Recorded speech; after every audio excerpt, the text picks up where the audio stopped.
Welcome to the April 3rd Historic District Commission meeting. This will be, I believe, the only meeting this month. We do not have a second meeting. Welcome. I'm going to start off with introductions, even though we seem a little bit short here. Dan Brown, to my right. Good evening. Vice Chair Margot Doring. Good evening. I'm Reagan Rudig, the chair. We've got Isaac Gilbo from the Planning Department. Good evening. John Wyckoff. Good evening. Our City Councilor, Rich Blaylock. Good evening. And David Adams. Good evening. And I believe we've got Martin Ryan on with us Zoom. Yes. Any word? Good from, evening. Hi, Martin. Any word from Larry? I have not heard from Larry. Okay. For this Nothing particular. from So Larry our yet. alternate, Larry Booz, is MIA for the moment. Before we get started, could I just give a little shout out to all of us that a former member of the Historic District Commission just passed away this month, Joanne Grasso. She was also a city council member, and she was an important person and one of the beginners of the Historic District Commission. Wow. So I just thought that I would bring that up. Thank you. You're welcome. Very good. All right, I need to say that the board's actions in these matters has been deemed to be quasi-judicial in nature. If any person believes any member of the board has a conflict of interest, that issue should be raised at this point or it will be deemed waived. All right, so with all of that out of the way, we're going to start with the approval of the minutes from the March 6th meeting. Move that we approve. Second. All right, I believe we have to do a roll call vote because we have Martin on Zoom. So, Larry has just arrived. oh, and here's Larry Booz, our alternate. Hi. Good evening. All right, so we'll start with Dan, Approved. Margot, Yes. John, Yes. all right, Rich, Yes. David, Approved. Martin, Yes. and the chair approves. All right, so thank you. We have those minutes. We have a list of administrative approvals with some other discussions. So I'm going to let Isaac start off here to introduce everything. Thank you. Yeah, so before we get into our full list of administrative approvals, we do just have a couple of other items up for discussion. The first item, which is, as you'll see, number 3, 425 Islington Street. It's a request to postpone for this month. However, we were able to get a representative from the project who was hoping to have just a little discussion with the commission to kind of figure out, where we're at and kind of see where they can come back in May with a final application for us for approval. So I'm hoping that that is something that the commission would allow. What, did you include their information? They didn't have any updated Okay. or review. We wouldn't be voting on anything tonight. It would just be kind of a quick discussion to get on the right track, so to speak. Memory? This project was to replace all of the windows at 425 Islington Street. They're currently a vinyl window. We had originally started with sort of a replacement of similar vinyl, and we've had a few iterations from there. Okay, got it. Thank you. Okay, sure, so that's fine. But the first two, 466 Marcy Street and 182 Market Street are still postponed? That's correct. Okay, great. All right. Well, then let's start with discussion of 425 Islington. Jim, if you want to head up to the podium here. I'll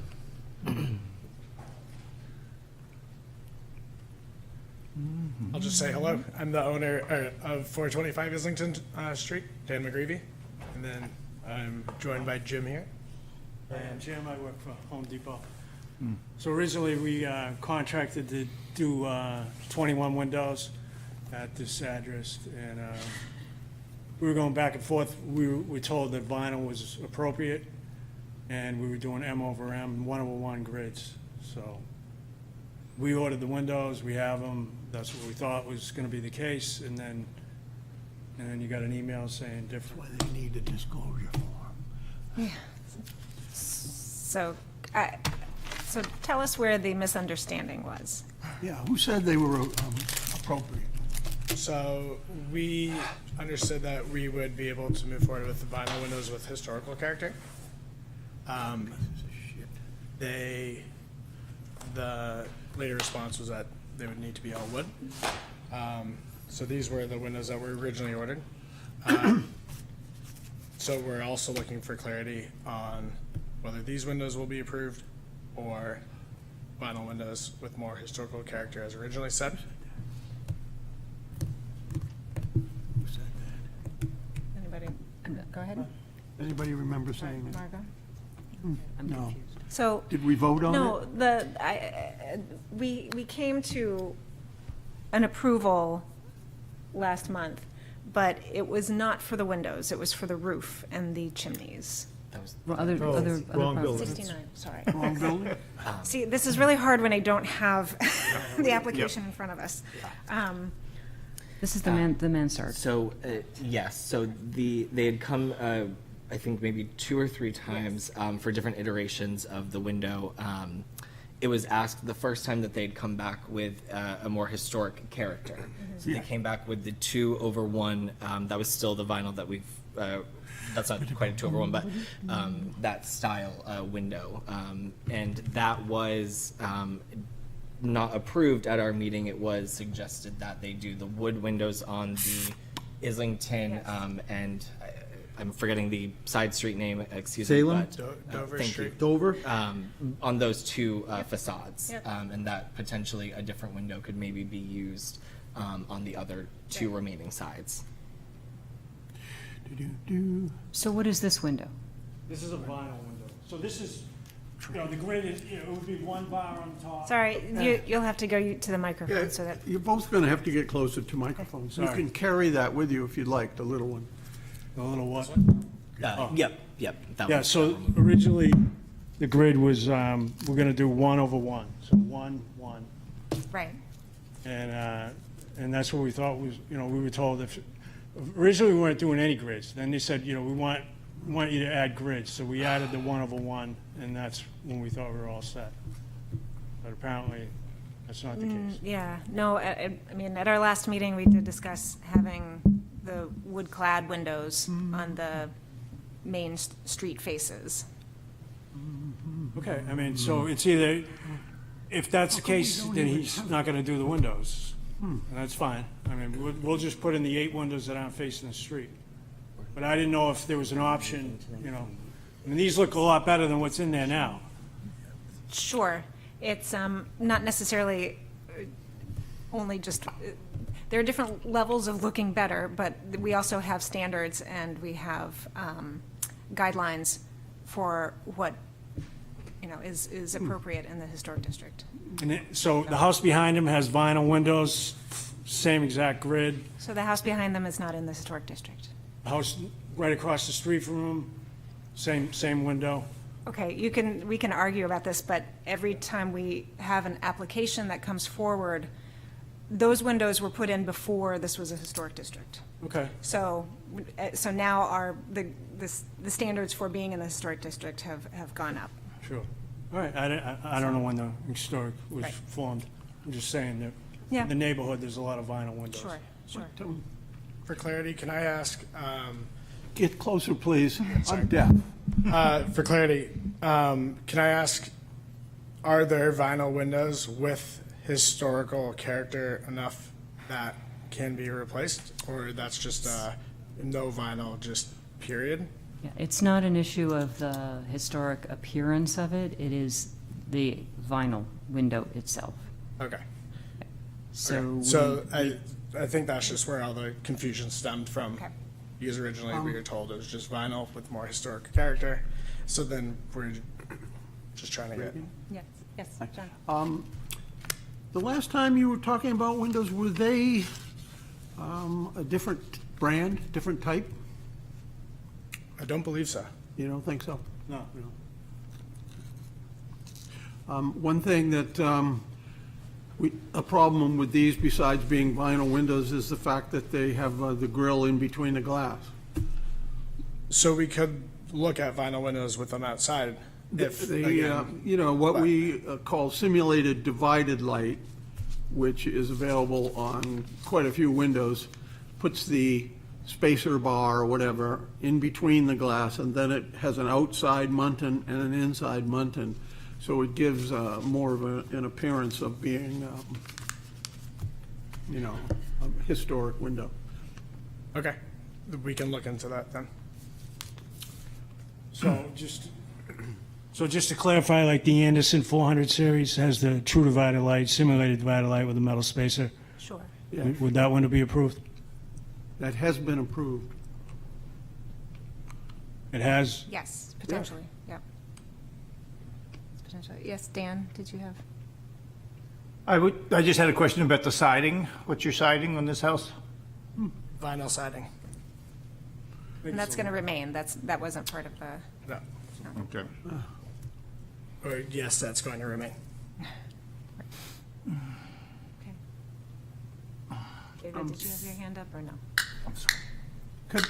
This is a request to postpone. We have no information Right. in front of us.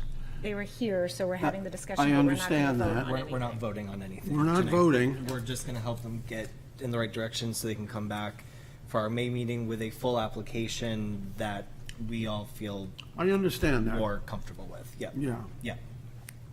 Isaac, don't we automatically have guidelines for this? I mean, could we send them the guidelines for the windows? Yep. That'd be helpful. If you still have questions, there's printed guidelines on what windows we accept in the historic district. And this is hard because I think 5 or 6 years ago, it stopped early on Islington. But Islington's been redone, it's a great street, some neat houses, and now it's moved up. And it catches you, you know, in the middle of it. But I think it's worthwhile. Thank you. Thanks for your patience. First time navigating this for me, so All right. thank you. Thank you. you. Okay. So, as I mentioned, one other item of discussion, sort of outside of our list of admin approvals, there was a submission that was submitted under a certificate of approval that was an existing application. So unfortunately, that did not make it onto our list. It is for 39 Dearborn Street, which we've seen quite a few times through the board. I do have the materials here. You have not seen that in your packet. So I would, you know, if you are able to entertain looking at that, the applicant is here and is asked. Otherwise, we, you know, would have to postpone to, or not postpone, but would have to just see that at the May meeting for approval. I'm not sure how. you guys are going I to mean, I feel on that. apologize to the applicants here, but I'm not prepared to talk about an application I haven't looked at or no any information about. I'm just, you know, I've done my homework and what Yep. was in the packet. But I haven't looked at anything that's not in the packet. I just I told the applicant that I would at least ask. Yeah. So, Could we have the option of looking and seeing whether or not we feel comfortable in trying to make a decision tonight about something? It's a certificate of extension. Oh, this one? It's, as you said, no. it was just submitted under a certificate of approval by accident. It's for administrative approval. Oh, I see. Yes. So we have the information. I do have the information, yes. We have the information. You do not. You have not seen it. So we That's- would, So that's why I was saying if you felt comfortable to review that this evening. If not, then we would see that at our May 1st. so we're being asked to look at and consider an admin approval that we would only see just now without being able to go out to the site if we felt we needed to. My opinion is it depends on the nature of the request. Exactly my point. Would we entertain having the applicant Present? go through what, just verbally, what the request is, and I can try to pull that up, and we can make that a decision in quickly? Sure. I think we should look at it and then decide if we want to. Okay. Either way, it provides the applicant necessary information, so. Amy, if you would like to come up and I'll try to go ahead and pull up. Sounds sounds like if it's just a couple minor things, maybe, but if you've got a long list of things, then we'll probably want to. So I think there's just one item Yeah. that's maybe crucial. Yeah. Well, I think we'll come back on the first and tick off all the little things. If you recall, they're first of all doing the Cape. I think Isaac is going to pull it up, but dialogue-wise, the Cape is being worked on right now. The roof system is being in the discovery of it. You know, it's being held up by little pieces of wood. So in the discovery of trying to repair and preserve the existing roof system, the homeowners would like to add a second dormer. If you'll recall, it has one dormer on the right side. Nobody knows why, right? And so what they're trying to do is match that dormer on the left side. And Isaac, probably if you go to A11, that will show the two dormers together if you were to lop off that. So we're just going to replicate the existing dormer with a new dormer on the left. And I think that's all we should really discuss. Isaac, what's the address? It's the Dearborn one? This is 39 Dearborn Street. It's Yeah, the Cape on the North Mill. Yeah, that's fine. Yeah. Anybody have any thoughts as to whether they think we can approve this now, or do we want to wait? It hasn't been advertised, has it? Well, it's administrative approval, so, This is, okay. but you're right, it has not been advertised Right. as. It was not on our printed agenda. All right. So, yep. I mean, it looks like she's adding something in kind with perfect symmetry, so. Except for the fact that the symmetry is less than perfect. This dormer is not placed straddling the two windows and the bay below it. This dormer is being placed off more to the left. Is that an optical problem of mine, or is that in the drawing? You know, I didn't notice that. It looks right. Looks like you're right. Well, I think we can move it over, absolutely. I think what we were trying to do was, if you go up one sheet, you'll see that then we'll get light.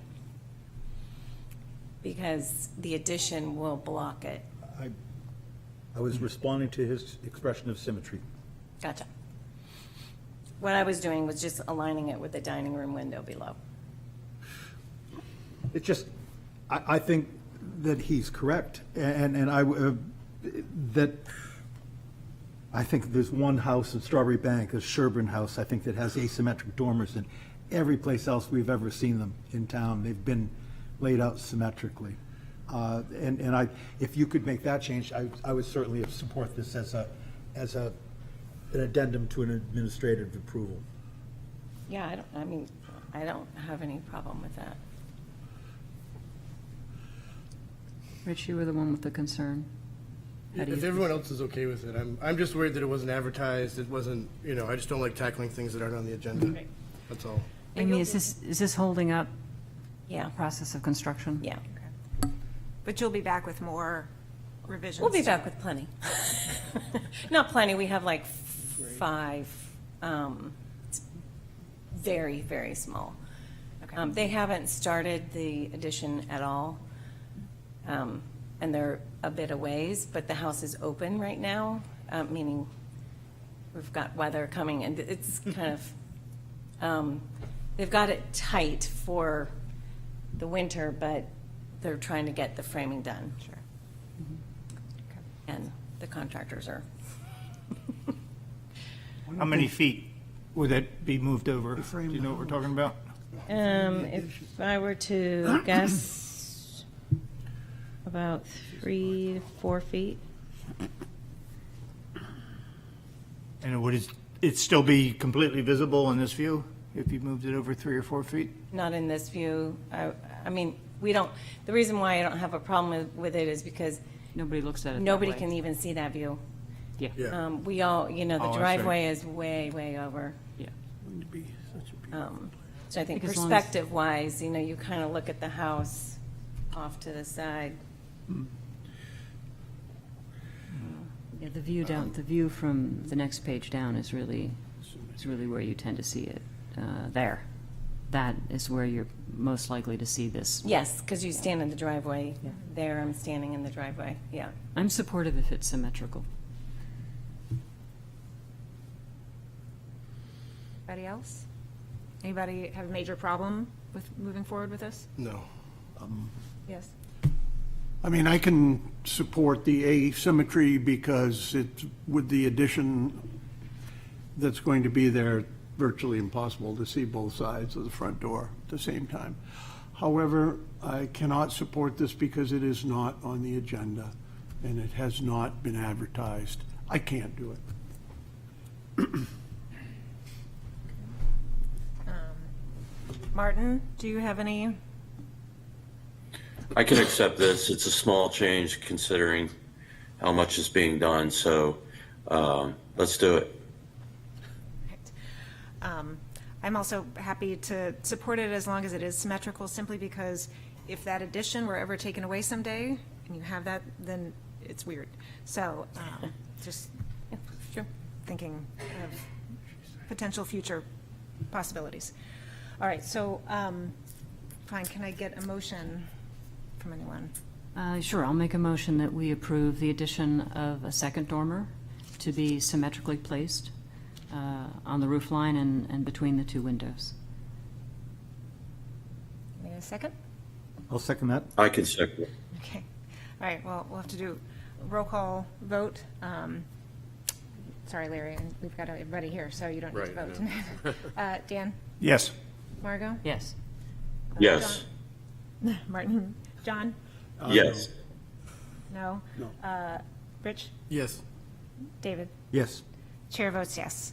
So, let's, hopefully we don't get, hopefully we can get everything in order next time, so we don't have any more surprises. So I'll just, when I submit for May, I'll have this edited and then you can all Great. see it. Great. Perfect. Okay, Thank you. all right, thank you. Have a good night. Thank you. You too. All right, let's go through now our listed administrative approvals. Does anybody need to recuse themselves? I think we've asked this from any of these. So we're now on 4. Number 4, 66 South It's Street. moving right along.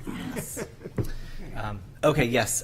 So back to our regularly scheduled programming for administrative approvals. We'll start with item number 4, which is 66 South Street, Unit Number 2. If you recall, this property came before us a couple of months ago. The original approval was to replace a existing doorway with a window and to add a new French doorway and granite stair.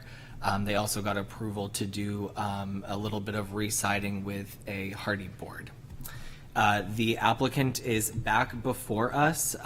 They have started doing the work that was approved a couple of months ago. They would now like to replace the remainder of the windows on the unit to match the replacement window that we approved, which was a Matthews Brothers window. They would also like to replace the remainder of the siding on unit number 2 specifically, which is highlighted here in this graphic. And that would be with the same James Hardy siding that was approved prior. It would just be on the full unit. I'm sorry, Isaac, could you remind me, the Hardy was approved for this, this portion of the unit? And That now is correct, Now they Margo. want to do this portion of the unit? That is correct, yes. And this, the blue portion in blue, as we see right now, it was So this was something, a, it's something that had been added later, added to the house later, so it was a younger addition versus the larger bulk of the house, which is probably much older. Completed. Okay. Any other one question. Sorry, go ahead. So this is the back unit, so you almost can't see it from the street, but how This about the is other the back side? I unit. forgot. What, Yep. what did their neighbors see? Let's see, sorry, 1 second, that's just up above here. So we are looking at that opposite side here, which I guess it doesn't really show what the neighbors will see, but there is some vegetation along the side of that, that rear unit there on this side. So they're requesting to put hardy siding on the entirety of the L. It is, Yes. I don't recall us ever allowing hardy siding on a building without some sort of requirement of some nature. It's been used in some special circumstances because of code-related items, and we've even dragged our heels over that a few times. Is that, I reviewed the meeting before we came here tonight, because I missed that meeting. It was a meeting rescheduled to an inappropriate time for me. And it seemed like it was quite downplayed how much of the most recent addition to the building was being sided with the hardy material. But it seems like an awful lot of it on this now. I think to just wave our hands and say this is okay. Okay, anybody else? Any thoughts? I mean, what's this, David, what do you remember about this large square window? Oh, sorry, is I this the thought it was homeowner being turned here? into a door. Hi. I don't know if you need us to be Sure. up here. Sure, that would be great. That's what I thought was happening. Please come, introduce yourself and then. I didn't read. I'm Lisa Amorosa, and this is my husband, Peter Amorosa, and we did come in December and met with you. And at that time, we were starting with this portion of the building, and we had talked to you about the siding and the color, and we let our neighbors who are on the front part choose the color. And at that time, we did say we were going to just do this part, and then we would apply again for the back part. And I didn't understand that that was a problem back in December. And then the window that we ordered, we were just going to do the same thing, the Matthews Brothers windows for all of the replacements.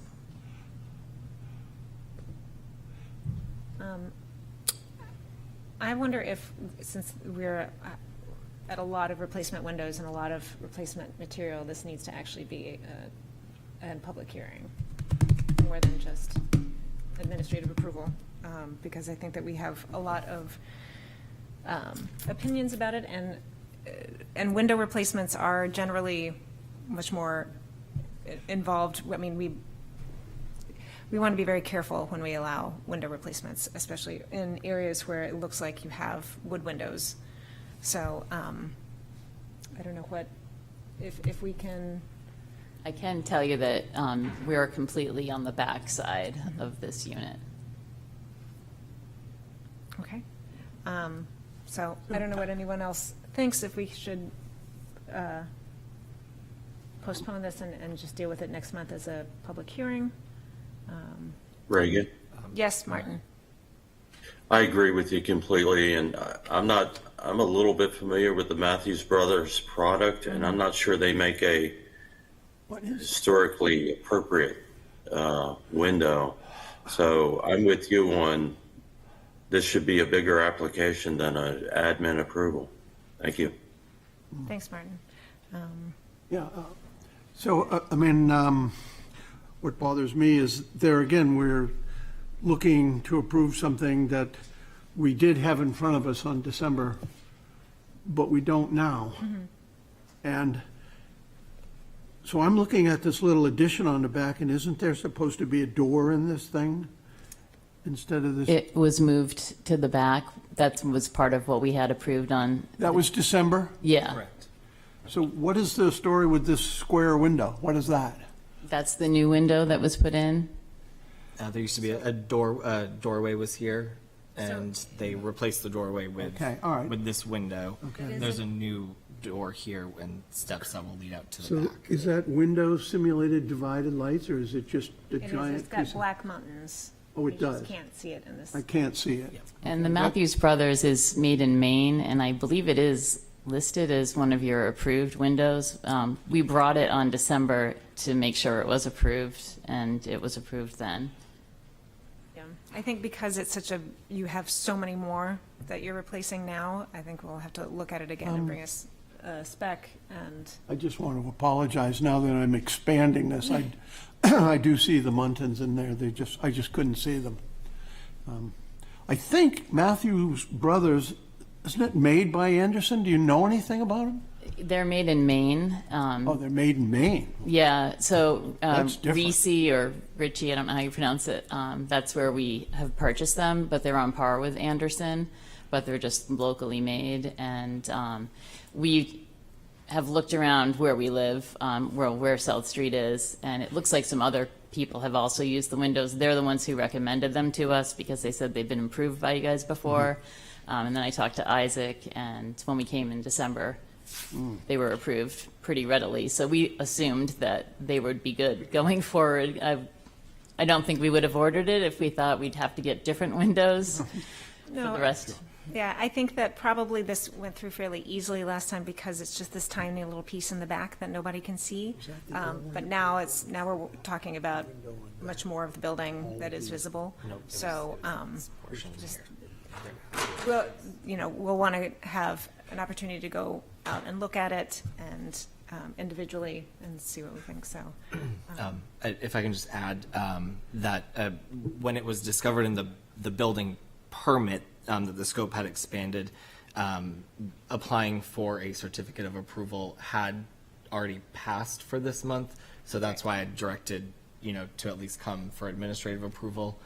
So that's why, they're here Can tonight. I ask with another this. question of the applicant? Are these, are these going to be new construction windows? Yes, Yes. So everything gets torn out? correct. All the trim too on the outside? Right. It's in pretty poor shape right now. Yes. And so usually a problem we have with that is then we require what's called a historic window sill be added anyways underneath, even though you don't necessarily need a window sill with these complete units that are all set by themselves, but we require a window sill be placed underneath and then the casings go up. And usually we like to see the size of those. There's a lot involved with this as far as the process goes, rather than just saying we want to put the same windows in as you approved on a new addition. Well, we didn't put that addition on. That Yeah. addition has been on for many years. Oh, it has been. Yeah, we didn't build that. But that's the only thing we approved the windows for, was that little addition. Yes, I'm not correct. saying I'm against these windows at all. I'm Yeah. not saying, I'm They just do, saying and- there's nothing, you're not giving us any, Oh, I provided pictures, and you should have all of that. And you should have it. Isaac has all that. James, If I that's all may, the siding.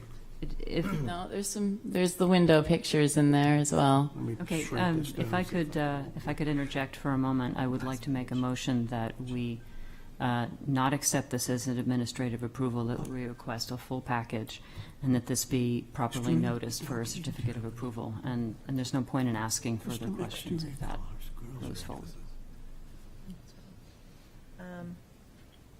All right. Is there a second for that? I'll second. All right, thank you. Thank you. Sorry, you'll have to just bring all of this extra information Under vote. next month. But yes, let's do a roll call vote real fast. Dan? I just have a question for John. If we approved Hardy Board on just this back addition, can that match at all where it meets the regular? You'll probably have With the corner front? Pardon me? Where it abuts, the old siding. Are we approving Hardy for the sides, the gable sides of the original building? No, of Just this addition, just the addition. is that right? Just we did. the L? Approve the addition. Yeah, the addition's already been approved. Okay. We're only here today to do the remaining portion of that. The back? Yeah, And then the sides going towards the street also? correct. Those are hardy. You're leaving the front alone. The front is not our unit. Let's try and have this discussion next month, if that's okay, because we have plenty of other things going on here, so if that's okay, so. Okay, sorry. Okay. So can I have your vote? Yes, oh, okay. Approved for John? resubmission. Yes. Yes. Martin? Yes. Okay, and chair votes aye, so, thank you. Sorry. we'll- So let me just understand the process. We're going to wait another month, and then I'm going to come back with the same information? Or am I supposed to be coming back with different windows, or? Hopefully more information. I think we would all like to see more information about the windows, again, the specifications, how you're going to trim them out. Anything- Half screens. Yeah, that's what was We've already approved. did that The in window was December. Okay. pre-trimmed, and it has the Half big, screens. the big molding. You already approved that in December. It Do- comes all that way. That's why Right. we went with that window. So Yeah. if you could just bring that, whatever you had brought before, please bring it again. And also, some information about the current windows as to why they need to be replaced. You know, if, Are you going to make a site visit? we could, but I think probably we'll just all go visit individually on our own, walk by. Yeah, I think that'll answer your question. Yeah, okay. Okay. These are triple glass, huh? Are they? No, I think there's double. Oh, they're just double? Okay. Okay. So, you know, this is one of the pictures that you snapped out of the catalog here. All right, Oh, that's a well, picture of the house. So if All right. we I don't know can if you're looking leave at this for now. Thank you. So Isaac, you'll just get in touch with us with the date? Okay. Yes. Yeah. Thank you. Thank you. Okay. Boy, oh boy. All right, item number 5 is 213 South Street. The applicant here is seeking approval to replace 2 windows at the house. They are going to, they're hoping to replace them with an Anderson window. As you can see, it is this exterior right side window here that's shown, and then there's one front exterior left window as well. And they did offer just a couple of points here. So they just want to, update the windows for ease of operation and efficiency. They're keeping, the same style, but it's just an updated window, different brand. And it is the Anderson 400 series with the Fibrex. So are these casements, These do look like casements. both windows? Triple That's Okay. casement windows. So we're letting them go. All right. Isaac, I'm sorry, which window is on the front that they're replacing? I don't believe these are on the front. I didn't think so either, but there was pictures, and I thought Isaac said front. Oh, I think I was just referring to the picture title, excuse me. Actually, it appears, Margot, on the interior photo, these 2 They're on the corner from each other. on the corner, exactly, which is right up here, kind of behind the vegetation. Kind of a little sun porch type. Okay, that's what Yes. that's what I thought. But Yep. it was, Sorry about that. no, Yeah. that's okay. Okay. So I have no problem with these in that location. The one caveat I want to give all of us, since a lot of people are not quite up on their windows, is Anderson renewals do not have simulated divided lights. So they're pretty much a grill between the glass type of thing. I just want you to know that if it comes up again. Okay. I won't say it again. Right. Everybody good with this one? All right. let's move on. Okay. All right, item number 6 is 85 Daniel Street. There are a couple of changes to a previously approved design. The first being, there was an originally approved brick stair with granite treads. They're proposing to move that to a wood frame stair with a lattice screening. The second floor deck demising wall, which is originally approved, they want to replace with a painted wood clapboard wall, which would match the siding. The last thing they were hoping to change was the originally approved aluminum overhead garage doors to a painted composite wood. And if I've missed anything,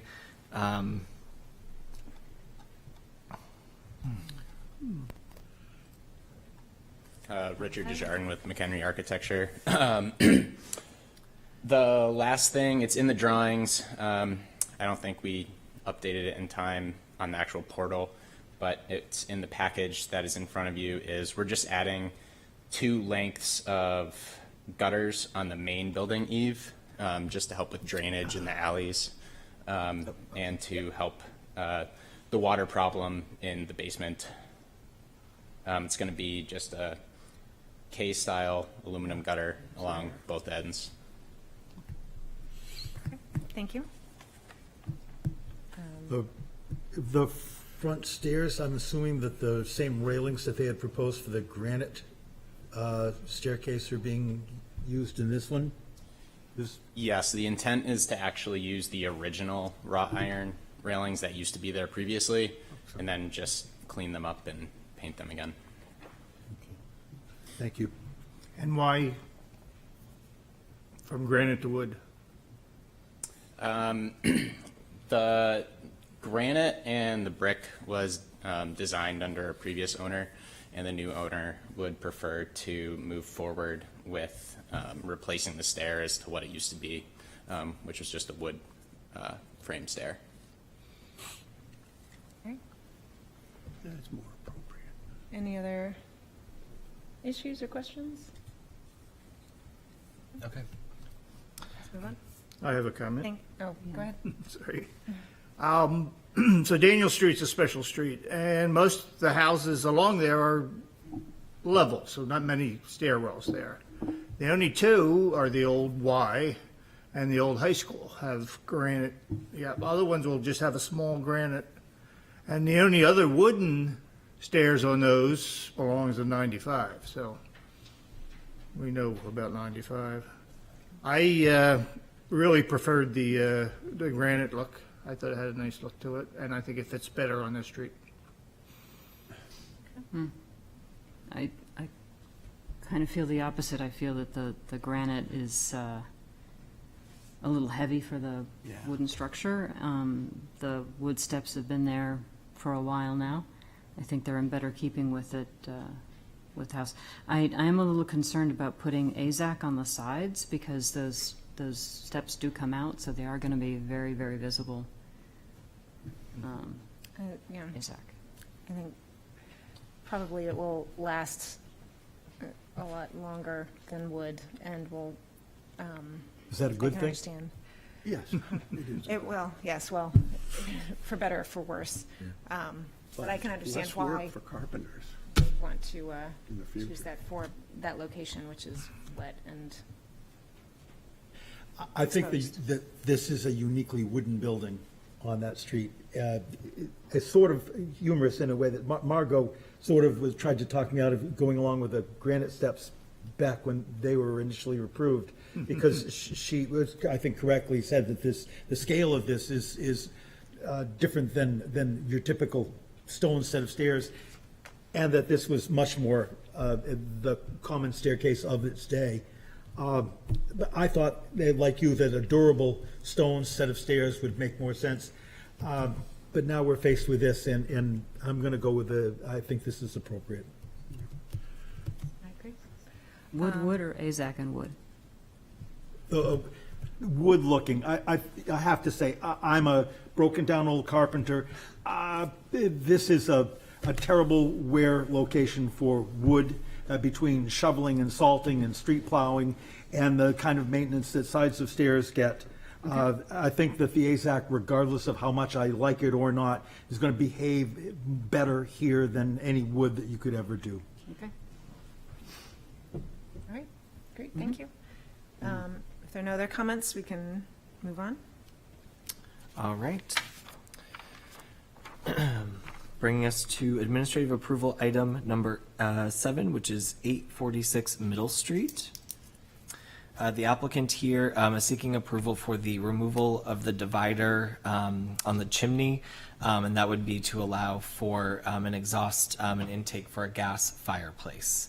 So I will show you the existing chimney now. It has the divider here in the middle, and then they would propose to remove that so that the exhaust can then vent up into and out of the chimney. Any comments or questions about this one? A question, are there two of these caps they're gonna put on? And are they side by side or parallel or perpendicular? Isn't it two they're trying to put in there? Oh, just the one? Just one. Okay, sorry. Hi. Hi, Louis Hamo from OJ Building Company. Eventually, there will be two caps, two exhaust In there. caps inside. Okay. But they'll both fit inside this one Correct. opening? Correct. They'll just be sort of side by side. Correct. Okay. Because that one looks like it takes up the whole space. It, Photoshop, but there should be, I showed a little bit of it on the side there, but Is that intake for the fireplace also? it's intake and exhaust, correct. Thank you. Okay. This is a dividing wall. As you go down the chimney, is it intact the whole way down? There's two flues. Right. So the current wall is intact, and there's no way to run the flue up the existing divider? Correct. Okay. Thank you. That will bring us to item number 8, 195 Washington Street.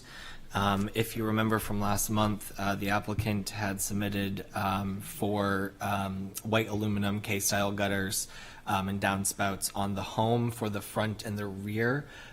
When they were going to do the installation, the gutter company had indicated that it would, be a good idea, an investment while, they're doing the project and re-roofing and all of that, to actually also have a gutter and downspout system for the highlighted area here on the side of the home as well.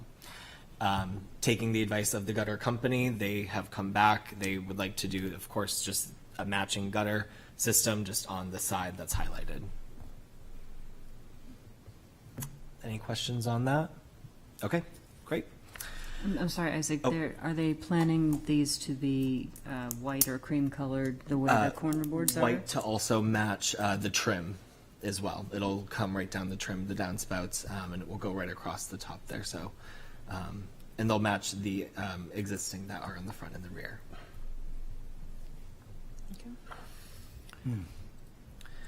Our last administrative approval item is number 917 Hunking Street.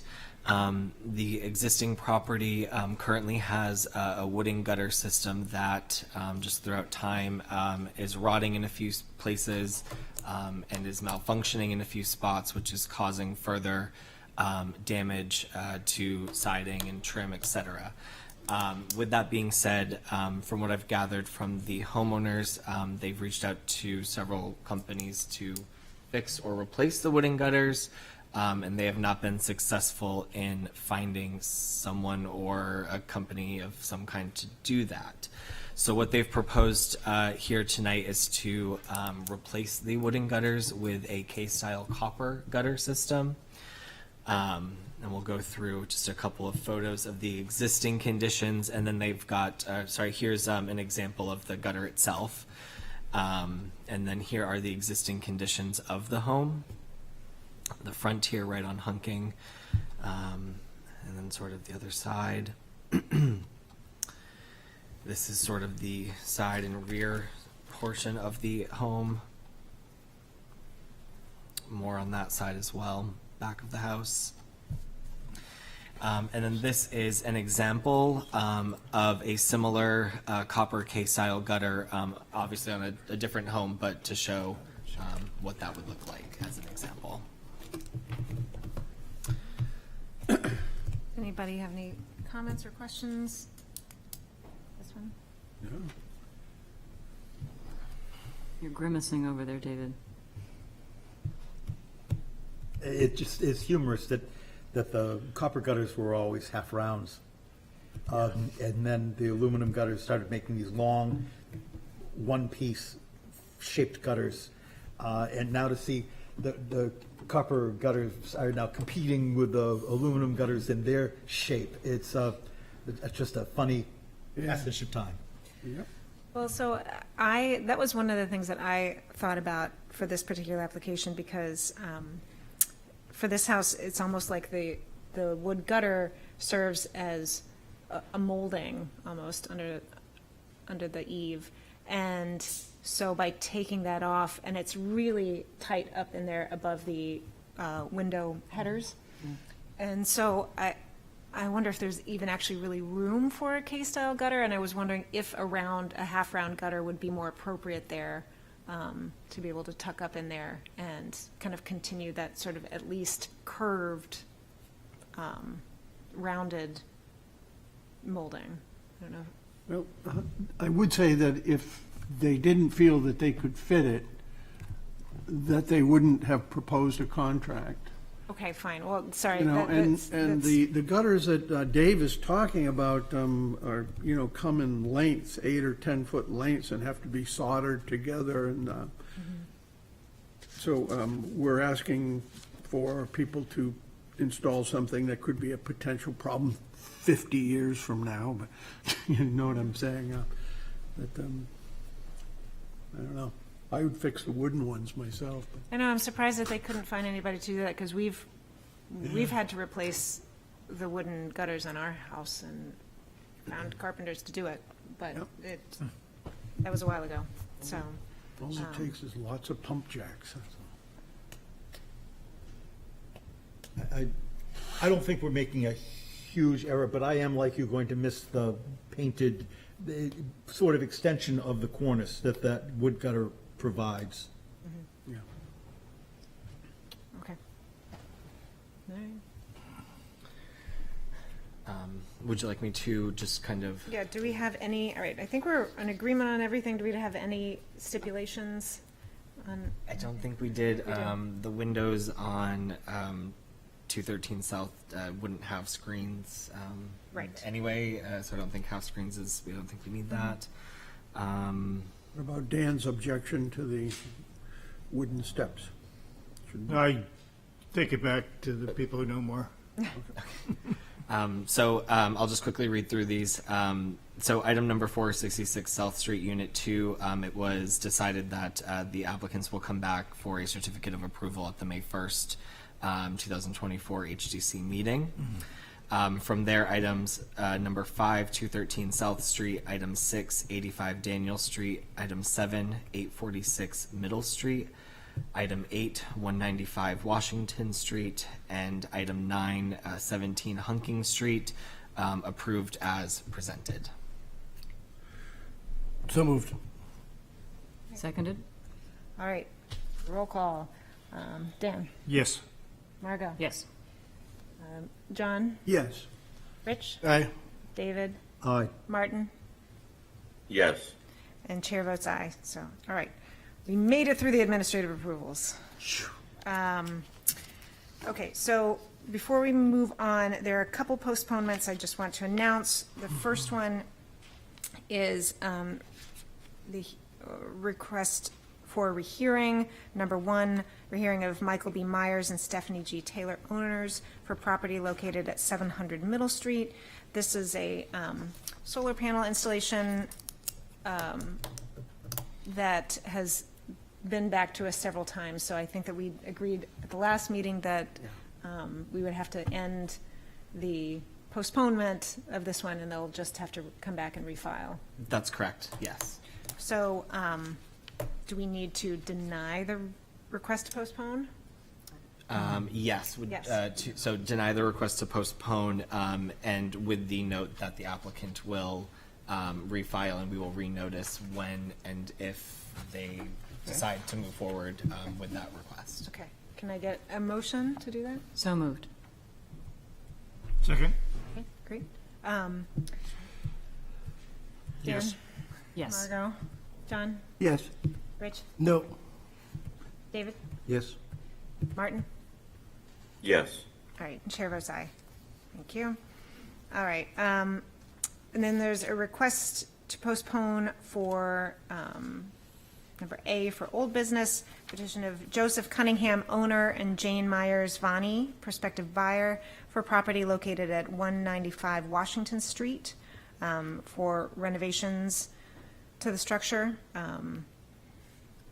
This, This is a similar situation where we decided at the last meeting that we would drop this, so we would deny the postponement with the note that the applicant will come back and we will renotice for that applicant. Okay. I'll make a motion to deny. Second. Dan? Yes. Yes. John? Yes. Rich? Yes. David? Yes. Martin? Yes. Chair votes aye on that. And then the very last work session, which is new business, also has already requested to postpone, requested by Sakuntala LLC, owner, for property located at 235 Marcy Street, wherein permission is requested to allow exterior renovations to an existing structure, replace roofing and siding, restore and reinstall windows, repair or replace trim and casings, install wood corner boards, install copper gutter system, and remove the one-story rear shed. I will make a motion to approve the postponement. Second? All right. Aye. Aye. Yeah. John? Yes. Rich? Aye. David? Aye. Martin? Yes. And chair votes aye. Okay. Now, let's get to the actual meat of our meeting. And this is should be a quick one. We do have a certificate of approval extension request. This is requested by David A. Sinclair and Nicole J. Justo, owners, for property located at 765 Middle Street, wherein permission is requested to allow a one-year extension of the certificate of approval originally granted on May 3rd, 2023, for the new construction of a detached garage with living space above, as per plans on file in the planning department. Said property is shown on Assessor Map 148 as Lot 37 and lies within the General Residence A and Historic Districts. So I think there's a good reason why this is being requested. Yes, so as the applicant had been moving through their multiple land use approvals, they got approval from the planning board for the final subdivision on the property. There are a few conditions of approval that need to be met before they can have a Mylar recorded with the Registry of Deeds. Until that Mylar is recorded, we cannot sign off on a building permit. Therefore, they're just trying to be extra careful, make sure they get their extension in. That way, should they not get that building permit, they're at least safeguarded with their HDC approval. They've also requested the same from the planning board with the same idea. So unless there is any discussion, can I get a motion to? Do we need, I don't think we need a public for an extension request. This is just a 1 year, so it's not technically a public hearing. It's excuse not me. a public hearing. Right. I'll move to extend. Okay. Any seconds? Second. All right. Roll call, Dan. Yes. Margot. Yes. John. Yes. Rich. Yes. David. Yes. Martin. Approved. And chair votes aye. All right, so they get their 1 year extension. Okay. So now we're on to public hearings, new business.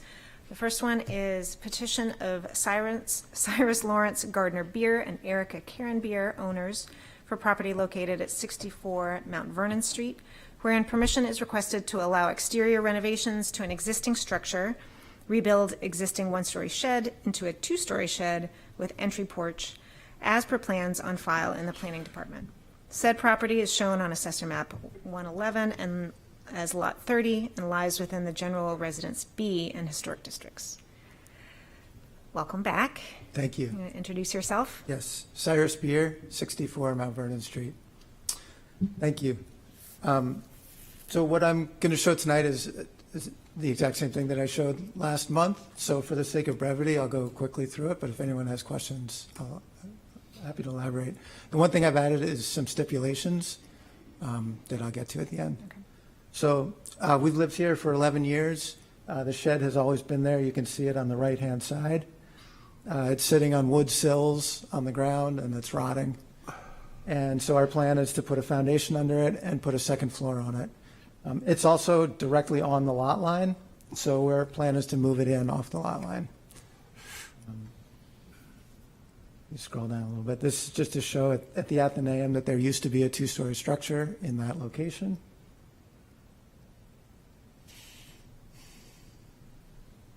This is some of the details of our house that we were trying to pick up on in the design of the shed.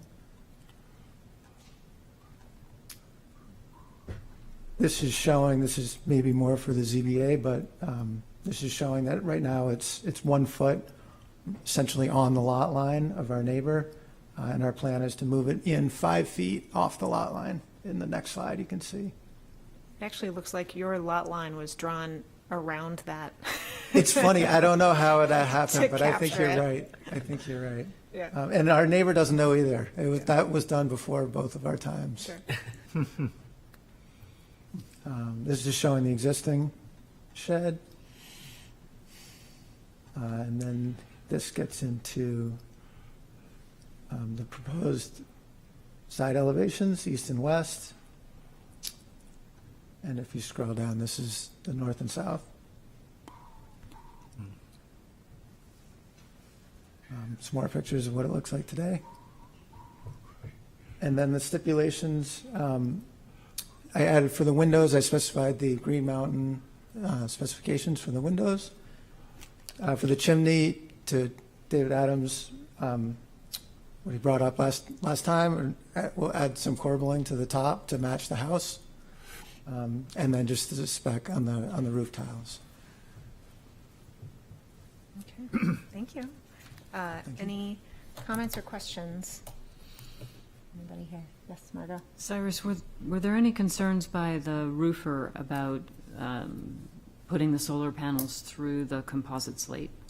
I'd probably be the roofer myself. I'd probably do it. So what I understand is no, that's not a problem. If it is, I may have to come back with an administrative approval if maybe we wouldn't go with the solar panels in that case. Okay. The other question I had for you, when we saw you the first time, you made the point that you wanted the eave detail on this building to match the eave detail on the existing house, and I pointed out at the time that the drawings don't match. So have you decided to stick with the drawings or go with what's on your house? Can you be more specific in the drawing where? So, Isaac, if you can go to the picture of the house that shows the end with the staircase coming down. Right, nope. He's going the right Past way. it. Keep going. Oh. Okay, there. So if you zoom in on the left corner, you have to go way in. The way that the roof line comes down and the way that it meets, there's this really funky kind of overhang that's sort of like this, where the roof line gable comes down a little further, and in your drawing it meets more like this. And you pointed that out specifically to us at the work session, and so I just wanted to know which you were going to do. Were you going to go exactly? I think so. This one is wrong. If you look at the other eaves in the house, So they're different? They're more in keep. Well, you can see their squirrels got in on that one. If you go down a little bit, I think this side is better. But my intent is to have that. Okay. Is to have that crown come down and miter and then return on the horizontal. So that one you showed would be off. That would be the one that would be off on the house. Okay, so it's the drawings. The drawings, correct. Okay. Yep. Thank you. Just wanted to be sure there wouldn't later be confusion about what was approved. Yep. Thank you. Okay. Any other questions or comments? Yeah, Rich? No, I'll just say thank you, Cyrus. I think this is a wonderful design. I think it's a great addition. I love that it complements your house so nicely, and I hope that the solar panels are able to go on. Thank you. All right. we don't have any more comments. I will open it up to the public.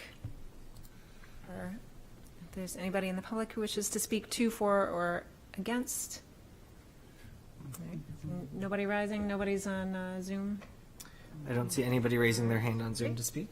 I'll close the public hearing and wait for a motion. I'll move to approve as presented. I believe it complies with the surrounding architecture and is supportive of property values. Okay, great. Is there a second? Second? All right, any other further discussion? I think we all spoke glowingly about it last month, so we all are very familiar with it, but I think that you've done a great job. So it'll be good to see it go up. So good luck with all of the work. Sounds like you're going to do a lot of it on your own. Thank you. All right, we'll do roll call. Dan? Just don't lose the solar. We got a bad reputation here for not approving solar, and we like the solar. Yes. Margot? Approved. John? Yes. Rich? Aye. David? Aye. Martin? Approved. And chair votes yes. So thank you very much. You've Thank got you. your approval. All right. Next is number 2, petition of Martingale LLC, owner, for property located at 99 Bow Street.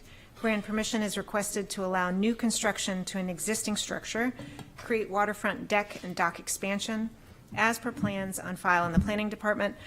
Said property is shown on Assessor Map 106 as Lot 54 and lies within the Downtown Overlay, Character District 5, and Historic Districts. And I'll be recusing myself. Okay, thank you, Rich.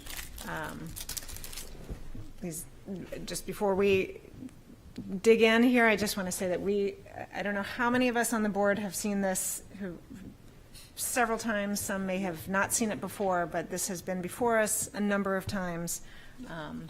And it sounds like not much has changed since the last time it was before us. Richard Desjardins with McHenry Architecture. I'm here with an applicant representative, Marie Bodie, the CEO of McNabb Properties. So just a brief overview before I ask if you have any questions. So the HDC previously approved this deck expansion project on October 6th, 2021, and we came back in April 13th, 2022 for an administrative approval. The packet that you have in front of you is the exact same packet that was submitted for the April 13th meeting. There have been no modifications or changes since then over these past 2 years. There was an extensive approval process with the Department of Environmental Services, which has caused our approval to lapse.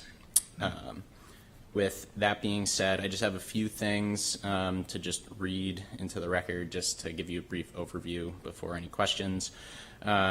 So the Department of Environmental Services approved the deck expansion and issued wetlands and non-specific and a non-site specific permit 2021-02150 in a letter dated December 15, 2023, making a permit approval date retroactive to the application date of October 27th, 2022.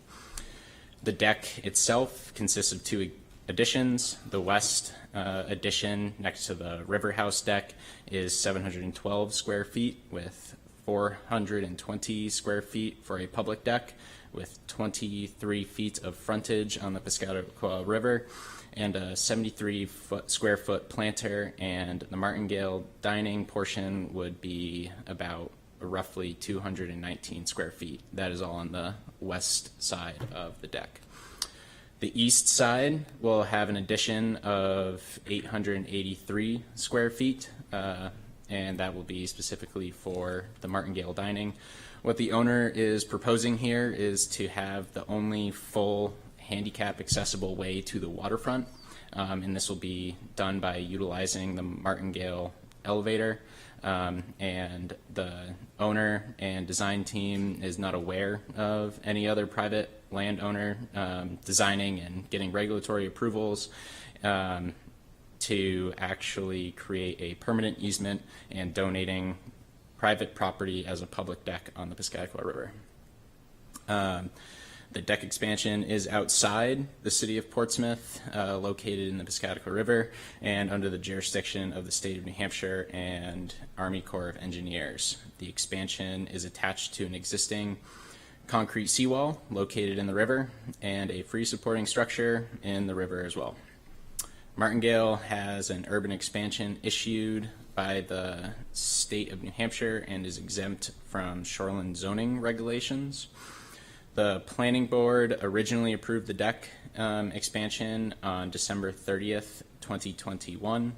The governor's council approved the deck expansion in December 2023, and our most recent approval was the Portsmouth Planning Board reapproving the exact same deck expansion, which is the packet that you have in front of you, on March 21st, 2024.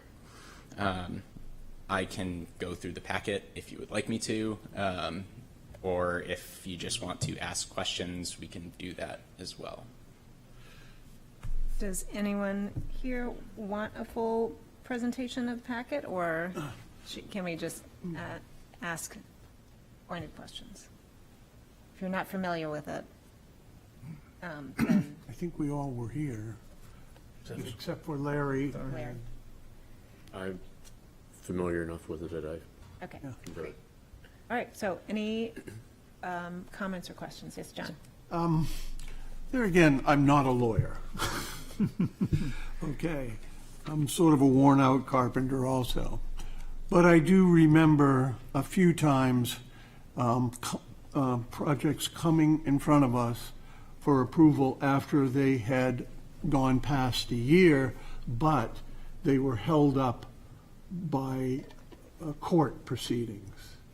And it was my understanding that those court proceedings was sort of a dead time as far as that 1 year goes. What I don't understand is if this was not given the approval from the Executive Council and the DES till December of 2023, why are we looking at this for an extension? If I can clarify, typically, John, when a project is within a land use board court order, so when someone's challenged one of our city land use boards, that will typically stay a project until that has been sorted out. It's a little bit different when it comes into play with the state wetland permits. So, Yep. yeah. So if there's anything you could add to that. I also believe that this is a totally separate certificate, not an extension request. Right. We're asking for a certificate of approval for just the exact same package that was already approved 2 years ago. Yeah, it seems that it has lapsed, so here we are. I understand, Yeah. but, I don't, you know, yes. But you are right. It is the exact approval from 2 years ago. So. Margot? The only question I have is this wonderful wheelchair accessible location for viewing.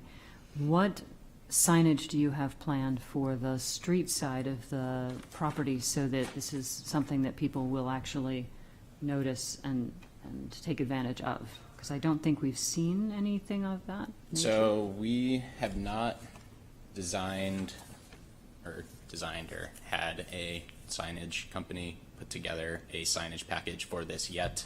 The owner's intention is, if I can find the sheet, is on the street at both the Martingale entrance, which is, if you go to sheet A11,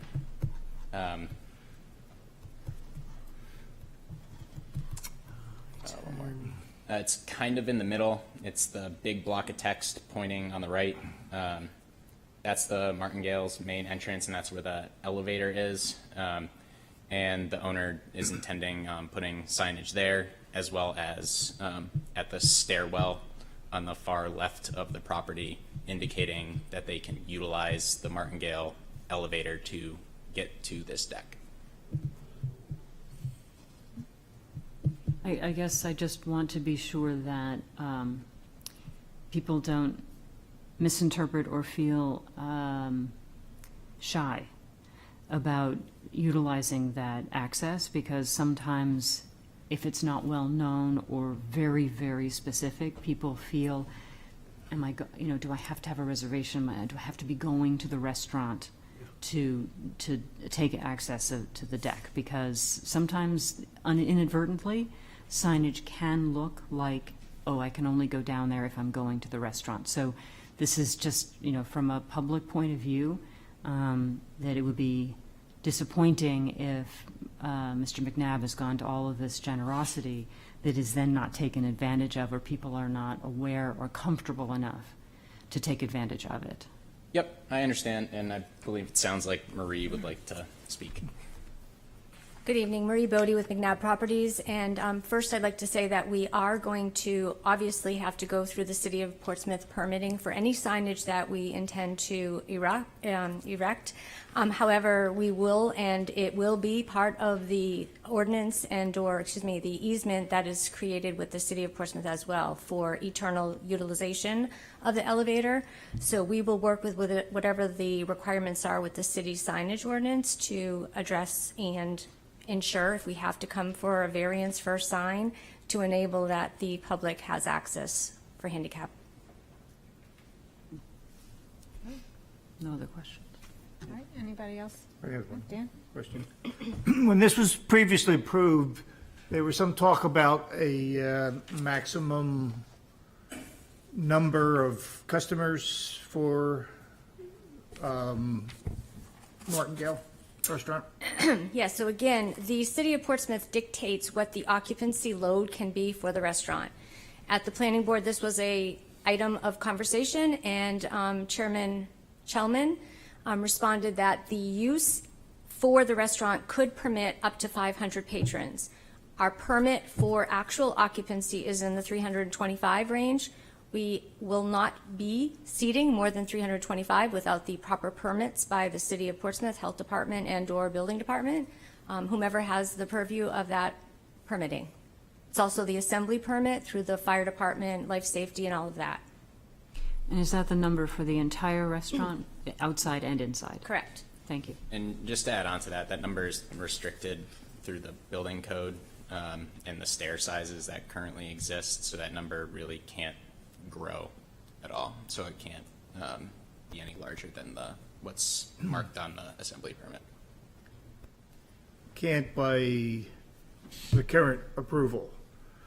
Won't is different, and I think there's been some question about the neighbors of how well, you say something now and then don't follow it up.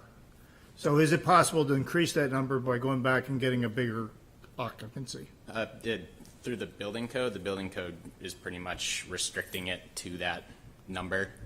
The only thing that would potentially change that is add an additional stair out of the Martingale, and potentially a change in the building code later on down the line. Those are the only ways that could allow an increase in occupancy in that space. Ms. John? Just as a point of understanding, maybe I don't. So you're going to give an easement, this is for Marie, you're going to give an easement to the City of Portsmouth? Is that it for the elevator, or did I hear that wrong? No.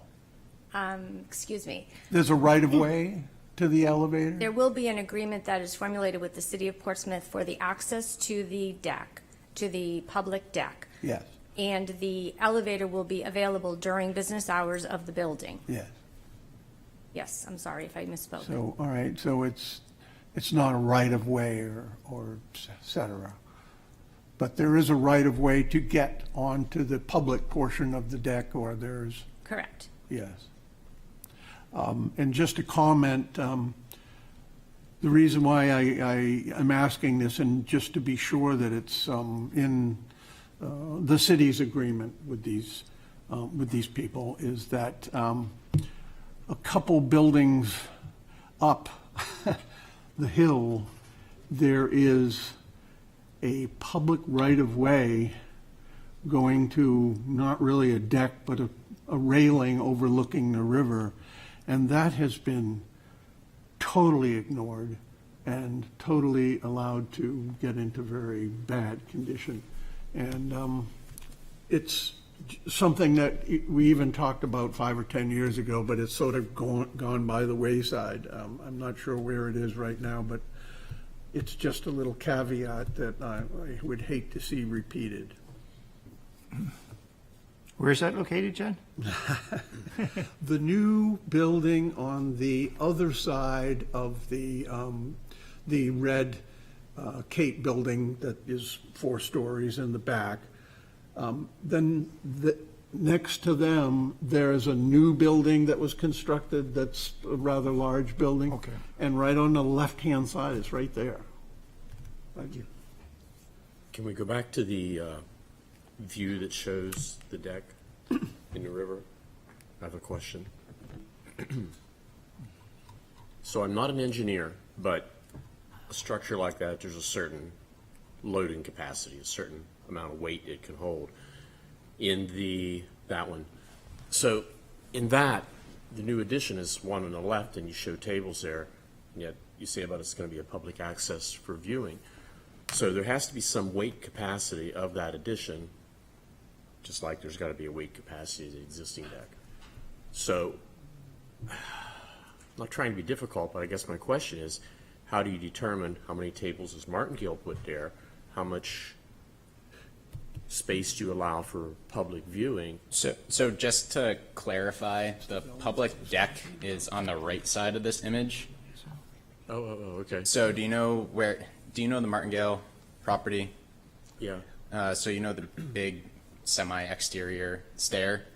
Pretty much right at the bottom of those stairs is going to be an access point to this public deck. So if you go to sheet A8, you'll see, if you want to, yep. And if you scroll to the left, it's the blue portion. That's going to be the public deck part. So the entrance is going to be completely separate than the entrance to the, well, sorry, that is not correct. The entrance to the public deck, the actual threshold that you walk through is not in the Martingale's seating area. Okay. It is at the bottom of the steps. Okay, thanks for bringing me up to speed, because I was not here a year ago. But so what is the capacity then, of that public area? I'm just curious, but I believe the owner wants to put a max capacity on it. Just simply, he would not like any parties being thrown there. It's going to be limited to 50 people, and if I remember correctly, we sized it per the building code to only allow 50 people in the public deck area. okay, thanks. Madam Chair, Yes, Martin? just a few comments. Sure. First of all, last several minutes, none of those subjects have been in our purview, whether it's occupancy or right-of-way or signage or structural loading. Let's stay within our purview here. I approved this last time. It seems appropriate for the historic district. It has my support again. Thank you. Thank you, Martin. Any other comments, or Ms. John? Well, now all of a sudden, I've got another comment concerning the owner is going to limit the public from going onto their space to 6 people, is that? No, 50. 50. 50. So who is going to be the one who's going to come out and tell everybody to get off? That would be the fire department, because the fire per department. per code, that public deck, that blue portion is sized for only 50 people. So if there's a lot of people congregating out there, somebody would make a call and ask for someone to come in. Yes. That's it. Thank you. Any other questions or comments? Okay. A final question. I think I understand this, but I'm not absolutely sure. Those 5 little decks, none of those are martingales, are they? Um, You know what I mean? There's like 5 little decks above the big deck. oh, no, those are not Okay. part of the martingale. All right. All right. Somebody needs some shielding. I mean, I'm personally satisfied that this hasn't changed since the last time, and I was, that there haven't been any major changes. So I appreciate that. And if there are no other comments from the commission, I'll open it up to the public hearing, to the public for public comment.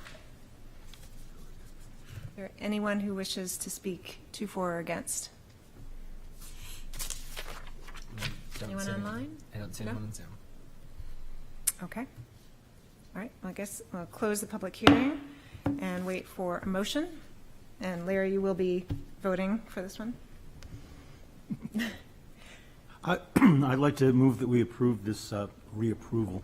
Okay, I'd second that. all right, great. The point, I guess, is I'm not a lawyer, but I play one on HTC. That I don't believe that anything significant has happened amongst the buildings abutting this site since this previous approval, even though it's longer than the 1 year that we typically cycle at. And I think on the basis of that, that the testimony that nothing has substantially changed here, that it makes relatively good sense in economics to say, yes, we'll approve this. Great, thank you. Can you give us any Citing findings and something, facts? maintaining the property values and encouraging the historic utilization of the waterfront. Thank you. All right. Ready to vote? Okay, so Larry? Approved. Dan? Approved. Margot? To be consistent, no. John? Yes. David? Aye. Martin? Approved. And chair votes aye. So, thank you very much. You're welcome. All right, I'll let Rich get up here. What do we got? Somehow my iPad is totally dead, even though I had it charging at home. Does anybody have an extension? Could I borrow your cord? You got it. Thank you. Not only that, but the city of Portsmouth is about to update the Adobe Acrobat Reader right now. Not on my machine. Well, it's Yeah, on I mine. might postpone that. hit cancel. I'm hitting cancel. All right, so next we have the petition of Maximilian Kolbe Hochschwender, owner, for property located at 44 Rogers Street, wherein permission is requested to allow exterior renovations to an existing structure, remove the existing chimney, as per plans on file in the planning department. Said property is shown on Assessor Map 116 as Lot 45 and lies within the Mixed Research Office and Historic Districts. Hi, please come introduce yourself. Good evening. It's nice to meet you all. So I've lived in this home for about a Sorry, year. can you give us your name? Oh, I'm sorry. My name's Maximilian Hochschwender. Please call me Max. I've lived in this home for about a year and a half, and with the intention of renovating it. There was an existing studio apartment that wasn't frankly approved, so the renovation that's in mind is renovating it to put a to-code staircase. Frankly, there's one that would be better suited for a Navy ship than a home right now. And the reason for the request to remove this chimney is so a staircase that would meet modern code could be put in place. And after meeting with an architect and the, if you folks can see how the roof slants in on the third floor, I apologize, the first picture would probably be best to reference up top. This is frankly the only place we could find to locate the staircase that would fit modern code. So that's why I'm here in front of you tonight. I think that was in the, before what I submitted, a picture of the home. I apologize. Yes. All right. Thank you. Any questions for him? The initial. So you've shown us a picture of the interior condition of the chimney? Yep. The exterior condition, by just zooming in on the picture, it doesn't appear to be crumbling. Is there an issue with the exterior? There's no issue with the exterior. The reason for requesting removal is frankly, just in conjunction with removing the interior part of it. Okay. And that would remove the support of the exterior, so that's why. So, in my survey of the block of Rogers where this house is, this is a very characteristic feature of just about 3/4 to 7/8 of the other buildings on the block. So I'm a little resistant to approve the removal of it, particularly since it doesn't seem like it's irreparable or can't be saved or anything like that.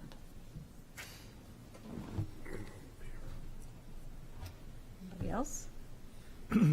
I, like Ms. Doring, found that the chimney with cap is a ubiquitous treatment of chimneys and very similar to the other chimneys, many of the other chimneys on the street. I think, I just hate to see a defining characteristic of the period of architecture, the Second Empire, just taken away for, what strikes me as no good reason. If I can pick your brain for a second. Sure. I had faced this on a property I was flipping at one point, and we'd actually kept a rather archaic staircase because of the way it wound around the chimney. But we solved our staircase problem on the other level by having the staircase by code going along one wall, making a 90-degree turn, and going up the other wall. Is that a possibility to get a staircase by code in by doing a wraparound? To my knowledge, no, this staircase would wrap around.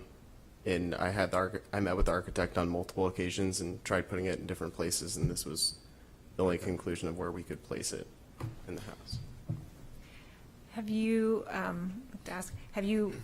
tried to meet with a building inspector to try and figure out how to solve this problem? Because I've had brief conversations with Shanti, to be honest, but I haven't been able to discuss it any further beyond the initial conversation of put in the submission for this and see where it goes. I'll just say from personal experience, working with them can be very helpful, and there is some forgiveness when you're dealing with a historic structure with pre-existing components that you're working around. So you should be able to work with them to find something that might not strictly meet code, but is better than what is existing, and so they'll still approve it. Yes, John? Yeah, did they do that with your house? They did. Really? Because it's my opinion is once you tear out a staircase, that the new one has to be to code. Once you tear that thing out. I apologize. Yeah, but anyways, so this is an obvious place where a faux chimney could come into play. We've only approved, probably 20 faux chimneys. This is a place for it right here. And, I mean, he has a right to attempt to use his third floor space. Makes a lot of sense. And that's, my opinion is this would be the perfect place for that. I think it might be a bit Reagan, tall. can I add? Yes, Martin? I believe that a proper stair and that meets code is a good excuse for removing this chimney. I want to see more evidence that alternatives can't be applied. All I see is a picture of a chimney, interior and exterior. So I would even suggest that we postpone this or put it off until we can see more evidence that something alternatively couldn't be done. I just want to see more. Over. Great. Thank you, Martin. Floor plan? I have a question for David. Can you remove the chimney in the attic without affecting the outside? It's unadvised to leave a masonry structure that has not I think they'll spend more money providing structural support for the brick chimney, intercepted brick chimney, than a staircase in an alternative location will cost them. Yes, it certainly can. I've got a steel frame at the William Pitt Tavern that supports two massive chimneys above the roof. It didn't come for nothing. Yes, Rich? I'm non-voting on this, but I think, listening to my other fellow members here, I think what might help if you come back would be a floor plan of your second and third floor, so we can see where your existing staircase is, where the one which is a problem, and then, that might help us picture So- it better. Let me just interject in that. That would help probably with understanding the problem. Our purview, however, is only on the exterior, so it really is only up to what the exterior is going to look like after all of this. And I want to just say that it seems like this is an awfully tall existing chimney above the roof line to make into a faux chimney. It would be. It doesn't have to be that tall. I mean, it is very tall. It is very tall, and that seems to be the character of this. I'd be happy to, I apologize for Yes, no, interjecting. please I'd do. be happy to provide measurements. I just, frankly, for taking pictures, I'm not the best photographer and didn't want to get on the roof, but it's probably no more than 5 to 6 feet, if that, That's pretty, maybe less, so. I think a lot of the faux chimneys we've seen are not nearly that tall. So, so I don't know if you understand what a faux chimney is, if you've seen it. I believe I've heard of them before. Yeah. I honestly haven't looked into it too much. So but- it's generally just a wood box structure that has thin brick on the outside, and is, we've approved them. We have yet to see just how well they weather over time. So it's not something that I personally like to do. But again, I'm one person here. Rich, sorry. Thank you, Chair.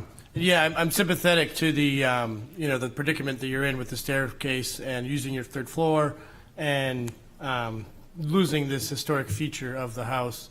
But I would like to see if there can be some wiggle room or some other solution. I would hate to rush to just get rid of the architectural feature because we didn't do our due diligence. And I have, I've worked with Shanti a lot, obviously, to the city, but he is very great to work with. He's very aware of the historic district and our goals of preserving the architecture, but obviously safety is his concern. But I would encourage you to reach out to him as well. Any other, do you have any other questions or anything you want to say? No, I mean, it sounds like seeking counsel from Shanti would be probably the first step moving Yeah. forward here. Okay, that sounds good. So it sounds like we might want to, Chairman, I'd move to table this yeah, to a time uncertain, To for him to allow time for conversation with his architect and building inspections department. so what is the word I'm looking for? It's not postpone, it's continue? Continue. Thank you. Exactly. Should I ask for any public at this point? We typically wouldn't if we were going into a continuation, because we're looking to get more evidence to discuss further, and then we could open that up, but. Okay, so I'll make a motion to continue if David hasn't already done that. Please. Okay. Is there a second? Second. All right. Fine, if there's no further discussion, thank you. It sounds like we'll have to go forward to next month. I'm going to just do a roll call vote, and then we can figure out the timing here. So, Dan? Yes. Yes. Margot? John? Yes. Rich? Yes.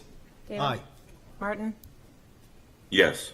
So, and the chair votes aye. So this just gives you time. We'll postpone it for a month, and within that month, if you have a chance to meet with Shanti or any of the other inspectors to get an idea of like how they can maybe help you tweak something in there that will work.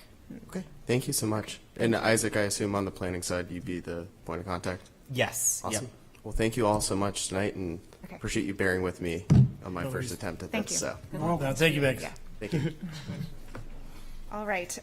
Next is petition of Ginty/Kraut Family Revocable Trust, owner for property located at 796 Middle Street, unit number 1, wherein permission is requested to allow exterior renovations to an existing structure remove one window and one door to exchange locations. Existing door and window will be used. As per plans on file in the Planning Department, said property is shown on Assessor Map 153 and Lot 8 and lies within the General Residence A and Historic Districts. Welcome. Please introduce yourselves. Hi, I'm Kathleen Crouch, and this is my husband, John Ginty. And we live at 796 Middle Street, Unit 1. We live on the bottom floor.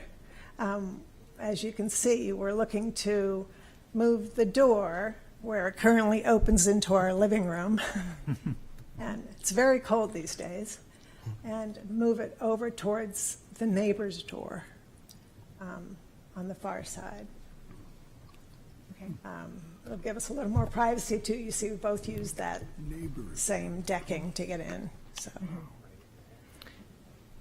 Okay. And so, and it sounds like you won't even need any new materials, you'll just No, swap we're it out? planning just to use the same door, and that's not a good picture of the door because there is a screen, storm door in front of it, but it's an older door. It's close to, it's similar to the neighbor's door. Okay. And we probably will take off the storm door because right now we leave it open, but if it's over on the other side, we probably wouldn't bother to leave it, but. Right. Okay, great. Any comments or questions?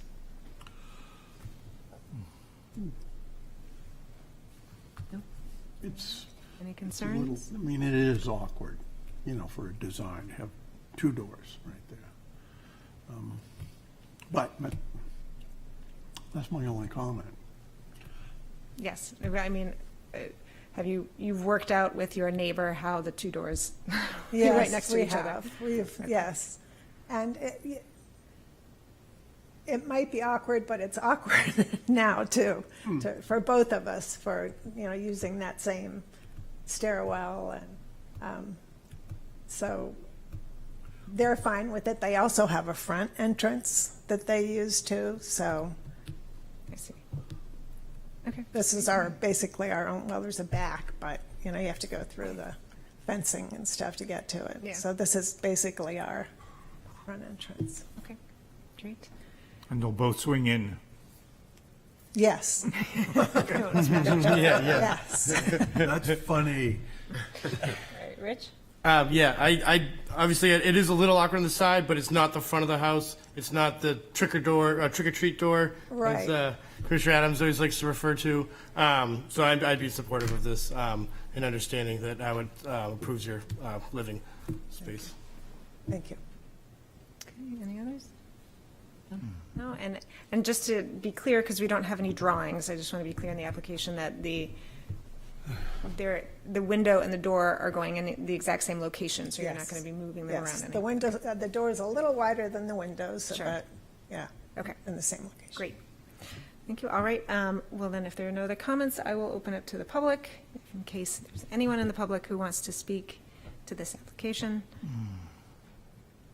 Not seeing anyone, nobody online. All right, so I close the public hearing, and I'd somebody like make to a make motion. one amendment that, to this application, that the replacement siding and trim materials be of kind with materials that are currently there. Great. Yes. Okay. Great, so would you like to make that motion? I'd like to make that into my motion, which is to approve this as presented. Okay, Second. all right. Because of the maintenance of architectural values and the enhancement of property values. Great. I'd like to support this. Okay, great, thank you. All right, roll call, Dan, Yes. Margot, Yes. John, Yes. Rich, Aye.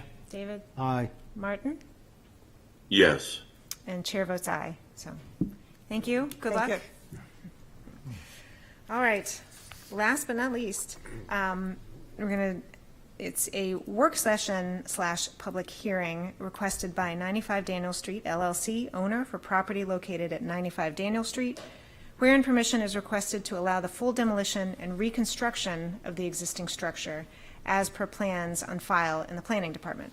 Said property is shown on Assessor Map 107 as Lot 7 and lies within the Character District 4 and Historic Districts. And before we begin, if I could just note that the staff report has an error in the Correct. images, and just don't want anyone to be confused. Yes, I apologize for that. So, who is here to talk to us about this one? Good evening, Mark Giannini from McHenry Architecture. Welcome. I'm joined with Emma Ware from our office, as well as the applicant, Sean Peters. So I don't know, being a work session, I don't know if you guys want to sit down and discuss it, or We can discuss. it's up to you guys. Yeah, You sure. can if you want. Yep. We're not all looking at plans, so I think we Yep. can stay here if that's okay. No, that's fine. Thanks. So we're back here tonight again. My first time, I think, was November 2022, when we had a much different project and application in front of you. And then most recently, well, I can't remember the date, but January, I guess. We were back where we got approvals for the renovation for both 99 and 95 Daniel Street. And just to give you a quick update on 99 Daniel Street, at the moment, all the demo work has been done, as well as abatement of asbestos. And we have a permit, or drawings in for a permanent application in, to kind of move forward as planned for that project. So that is moving forward as anticipated.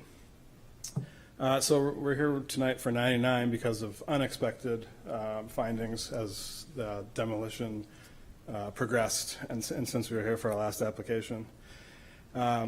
So as we knew, going in through the previous approvals, there was a lean to the building. We could see things in the foundation. So we knew that there were items that were going to have to be addressed once, construction and restoration was going to take place. But once the sheathing, plywood, plaster, and other items came off in the interior, there were a lot of additional items that were beyond what was anticipated by the applicant. So at that point, we enlisted a structural engineer. We had Gorham Engineering come out and look at it because there was concerns about walls, structural loads, and capacities of what's there. And we also then, after he addressed some of our concerns and made some of his concerns known, we then also talked to the building department, and they came out and looked at it and gave us their initial concerns and comments as well, which is included in your packet tonight. So just to kind of note a few of the things that were in the application and noted in Gorham Structural Engineering's document, a lot of it came down to walls and framing in general, and also a lot of it was just because of years of remodeling, changes to the structure that were done haphazardly, things that were put back. So there's a lot of framing that's not continuous. There's a lot of framing that's just not there. We had, you'll see there's pictures of framing. Sorry, I was just trying to find a couple of them. If you're able to, Isaac, go to page 7 of the structural report.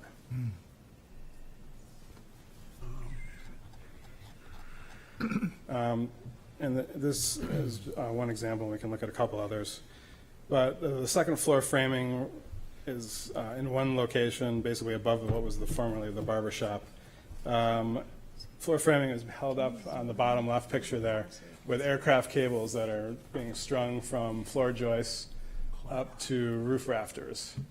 And then also in the kind of those pictures there, you can see the jumbling of various framing modifications, infills, removals. On the next sheet are what appears to be beams that were wood beams that were added at some point, and we don't know if these were to help level the floor, the second floor above. But you'll see that these two beams that go across here, they have basically built up 2x jack studs to support them. And then if you scroll down a little further, the next image shows what the studs are bearing on, which was a sill plate and then a little infill stub wall below it, which is between the two floor elevations. And then there's not a picture of it in here, but there's basically no support underneath that at the, there's basically just a floor joist going across there. There's no continuation of the supports going down to a foundation or a pier or anything like that. And then continuing on to page 9 and 10, these are, if you keep going, Isaac, down to the bottom of page 9. These are some of the examples of existing roof rafters. They vary between 12 and 4 feet on center. They're all rough frame 2x3s. So basically the inadequacies of the existing framing, even though obviously we intended to have to reframe or sister, is, there's just a lot more here than was anticipated. And then on page 11, 2 more, gives you some examples of the wall framing. These are on the first floor, I guess first and second floor, but the first one there is in what is the barber shop, number 35. So you can see where the floor was lowered for the barber shop. They didn't continue the studs down, they actually removed some of the foundation to lower the floor, and then they infilled that with just short stubs to help basically infill that. And that occurs in various locations where it's actually below grade. So that little stub wall that was built was basically below grade and is rotting from the outside in. The next pictures down below are studs, again, that aren't continuous from the top of the wall down to the foundation. They're staggered, various conditions. Again, we fully anticipated having to add structure, reinforce sister, but there really doesn't seem to be, there's no structure in here that has a common design or anything. It's very inconsistent throughout. So unlike other projects, even next door at 85 Daniel Street, where we did sister all of the studs to help support the additional roof and floor loads, at least we had a rough sawn 2x4 every 24 inches that we could sister add structure to. This is just very inconsistent. And then in addition to, what some of the items we found that we just described, we were talking about the whole process of how the construction would happen, in addition to, shoring up the building. But, as we go around, because we have to repair and replace sections of the foundation, we basically have to rebuild the wall framing and the roof framing from the inside out. And obviously, we've already gotten approvals to replace things like windows, siding, asphalt shingles, and also kind of remove a section of the building and rebuild it. We were thinking, the thought process is how much of the original building is going to be left as we make our way around. We will certainly be able to save sheathing. We would be able to save trim work as originally planned on the front of the building along Daniel Street. But, kind of beyond that, a lot of the materials would have to be replaced as we make our way around the building. So we're here looking to ask for, removal of the existing building, and the applicant has asked or stated that he would replace it, basically in kind, rebuild it, a reproduction, so that we would, maintain the character of the building that has been there. So I don't know if you want to add anything, Sean, or?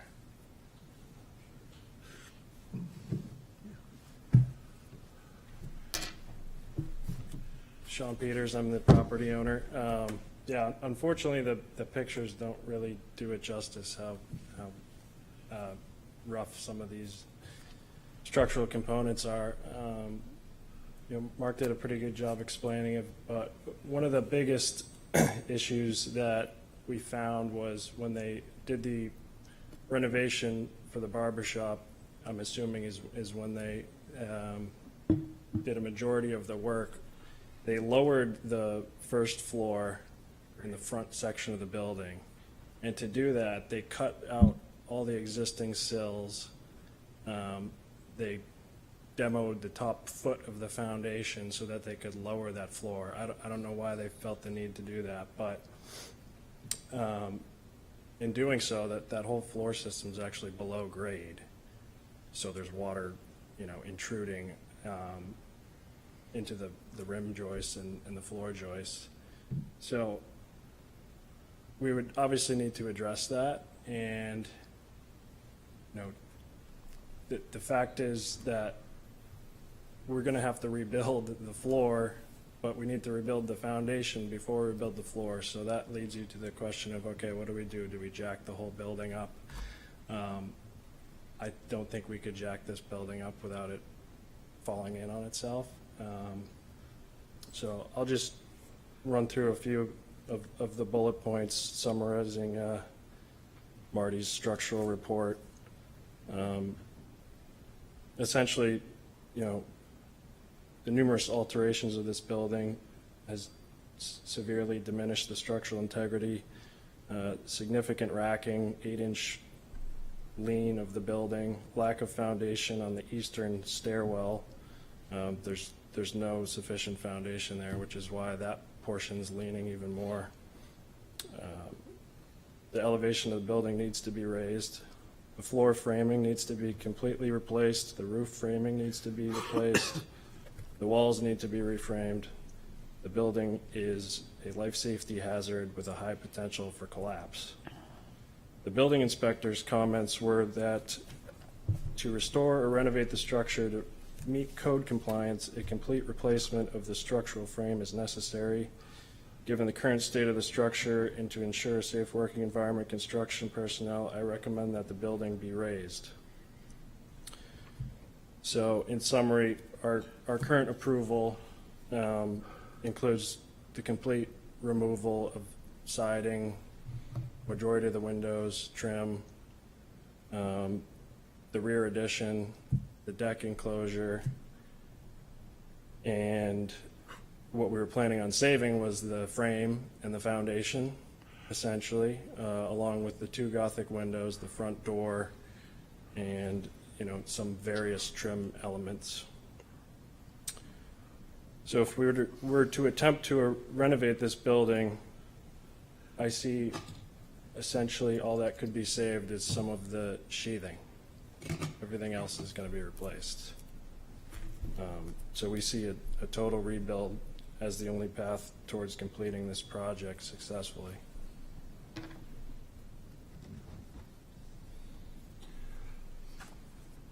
Okay. All right. Thank you. Make sure you've said all that you needed to say. All right. Yeah, we're happy to answer questions. Yeah. No, obviously, we were very excited with the rehabilitation of this building. And we, of course, especially in this location, are very concerned about any sort of demolition within the historic district. I know that you originally, previous owners, had suggested demolition, and we said no. But these are a lot of new, interesting facts that you brought forward with all of this. So it's a bigger consideration. I want to take some comments from the commission and ask questions, but we certainly will have a thorough discussion for this one. Yeah, Rich. Thank you. Obviously, it's unfortunate that once we removed the skin of this building, the bones weren't as good a condition as we had hoped. I know when we did the walkthrough, we had hoped that it was the case, but it doesn't appear to be so. Given the letter from Shanti, I reached out to him, and obviously safety is my number one concern, being a city councilor, is to keep people in Portsmouth safe. Preserving the history is important, but not if it's going to put someone's life in danger. That is not acceptable. I hope, it's sad that losing any structure in the historic district is not a good day in Portsmouth. We're not happy about it. We're not, no one is. Obviously, the biggest architectural features of this were the Gothic windows. So I hope that those and the front door and some of the trim elements can be still preserved and used. But that's what I'll say. Anybody else want to comment? Yes, John? So have you done the same due diligence on the building next door? I know this is probably not in our purview for this one, just a question. Yes, we've fully taken all the interior guts out of the 99 as well, and we fully are committed to rebuilding that. And we've applied for a building permit. The only reason I asked when I got this, I says, oh my God, it's that, I thought it was the building next door. I didn't think it was this one. Yeah, it was not our goal to have to be here again. Like, we really wanted to make this work and find a way to renovate the building.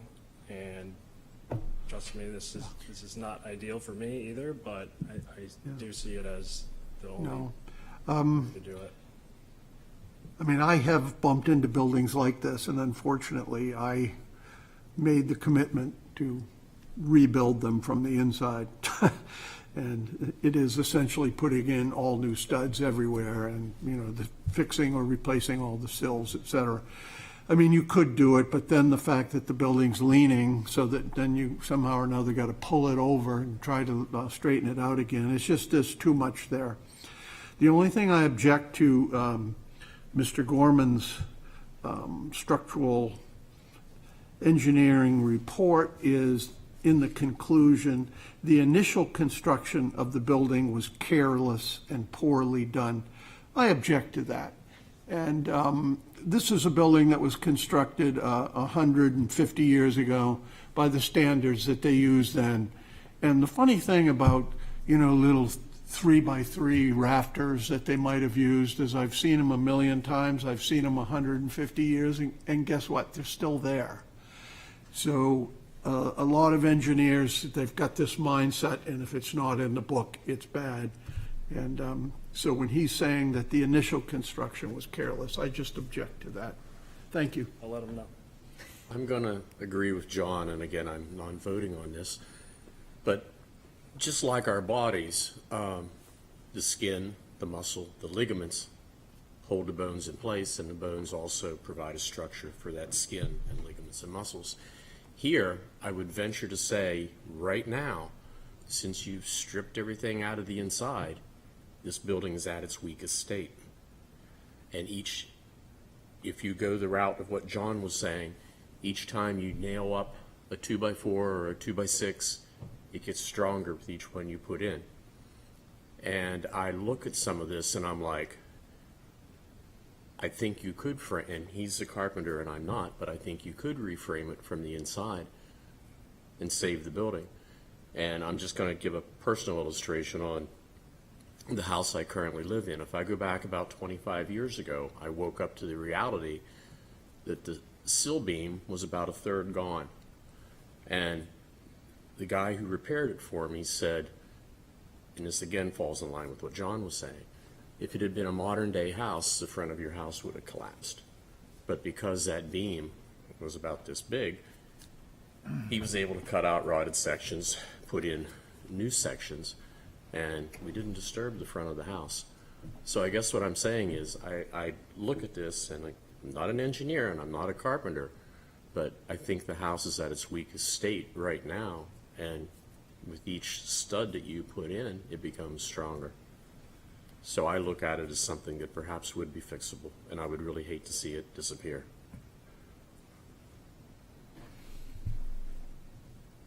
Anyone else? Comments? Yeah, may I speak to it? Yes, please, Martin.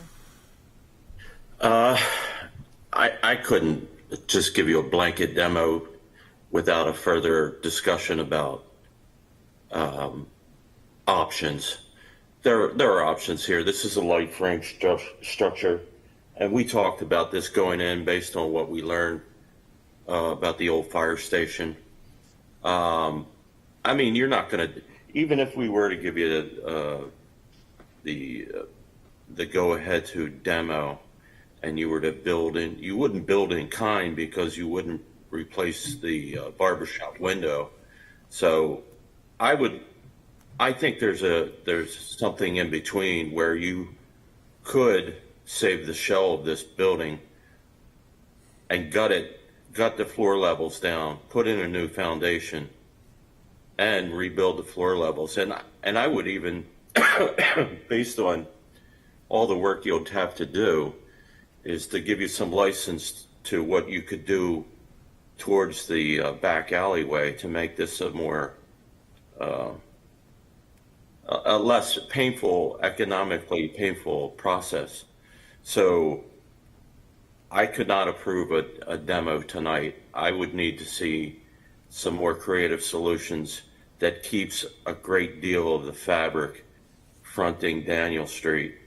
That's the only way I could see about going about this.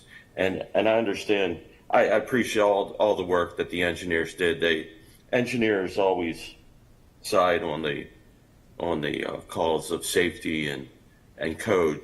That only makes sense, but we're in a different game here. So we should be looking at this more creative solutions. Thank you. Thanks, Martin. Anyone else? David? I'm going to reserve some comments for later, but I'd like to dip in at the moment, if you don't mind. Thank you very much, Madam Chairman.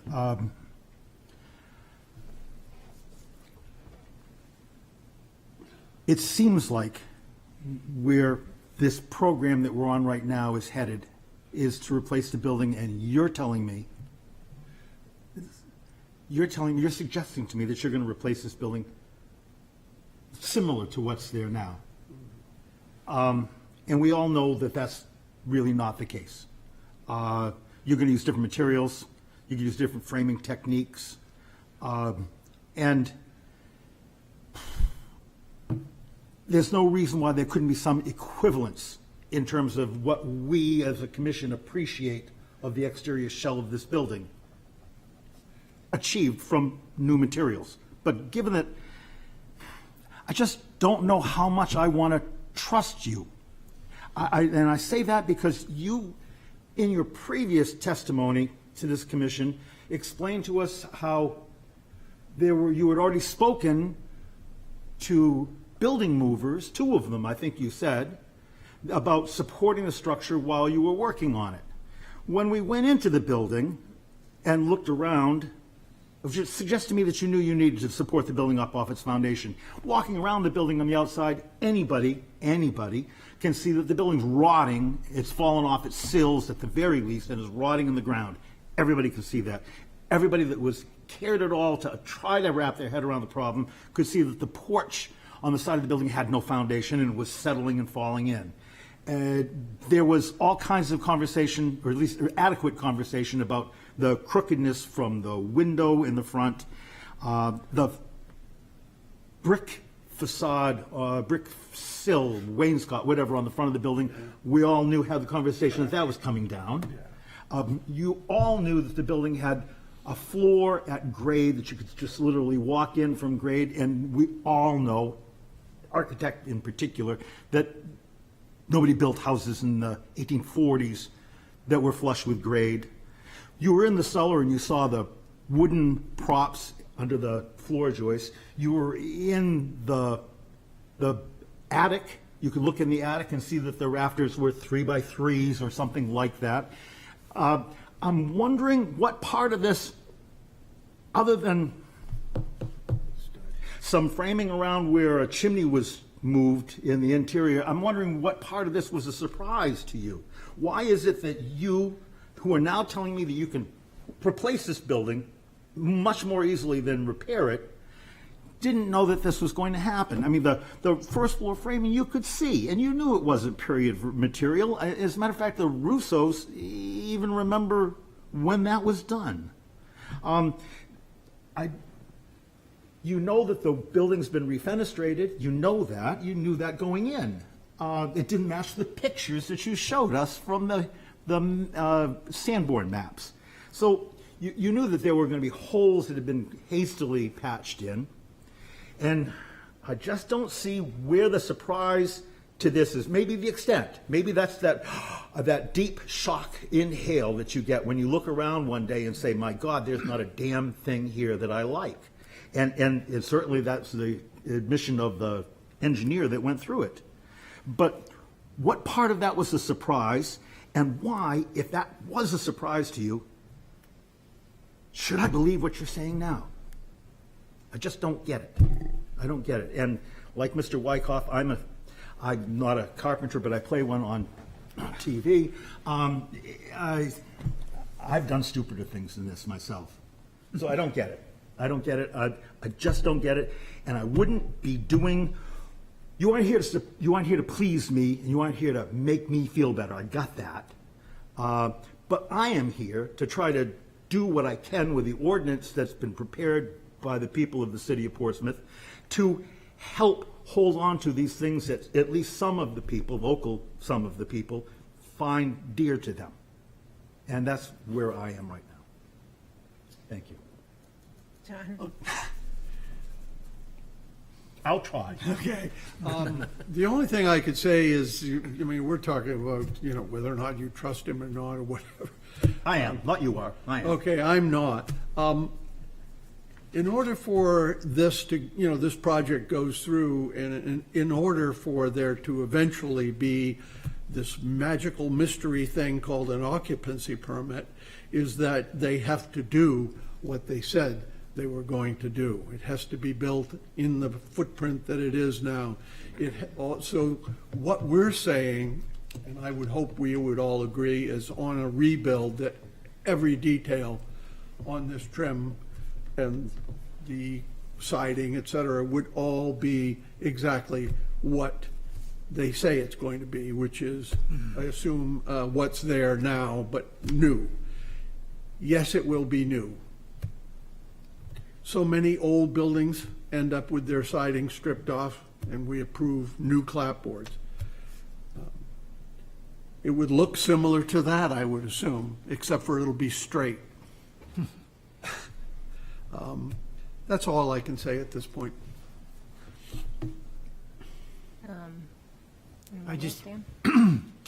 I think a couple times we've suggested this, be careful, it's going to fall down, know what you're getting into, buyer beware. And it's sounding a lot like the wall. Are we going to take it down and build the wall again? Is it the same? I had a carriage house, one of the last ones in town, that had a spot for the carriage, 3 stalls, hay slides, storage for hay upstairs. And when my builder came in, because the whole sills were eaten away, he said I was about a month away from the whole roof collapsing because the supports that went from one side to the other had pulled out. And amazingly, they were able to work from the inside, dig down from the inside, and saved a tremendous building, pumpkin pine inside. And I think that I need to hear more why we can't do that for this one. That was me. So we're technically in a work session here, so we can just kind of throw this around. We don't have to make a decision quite yet.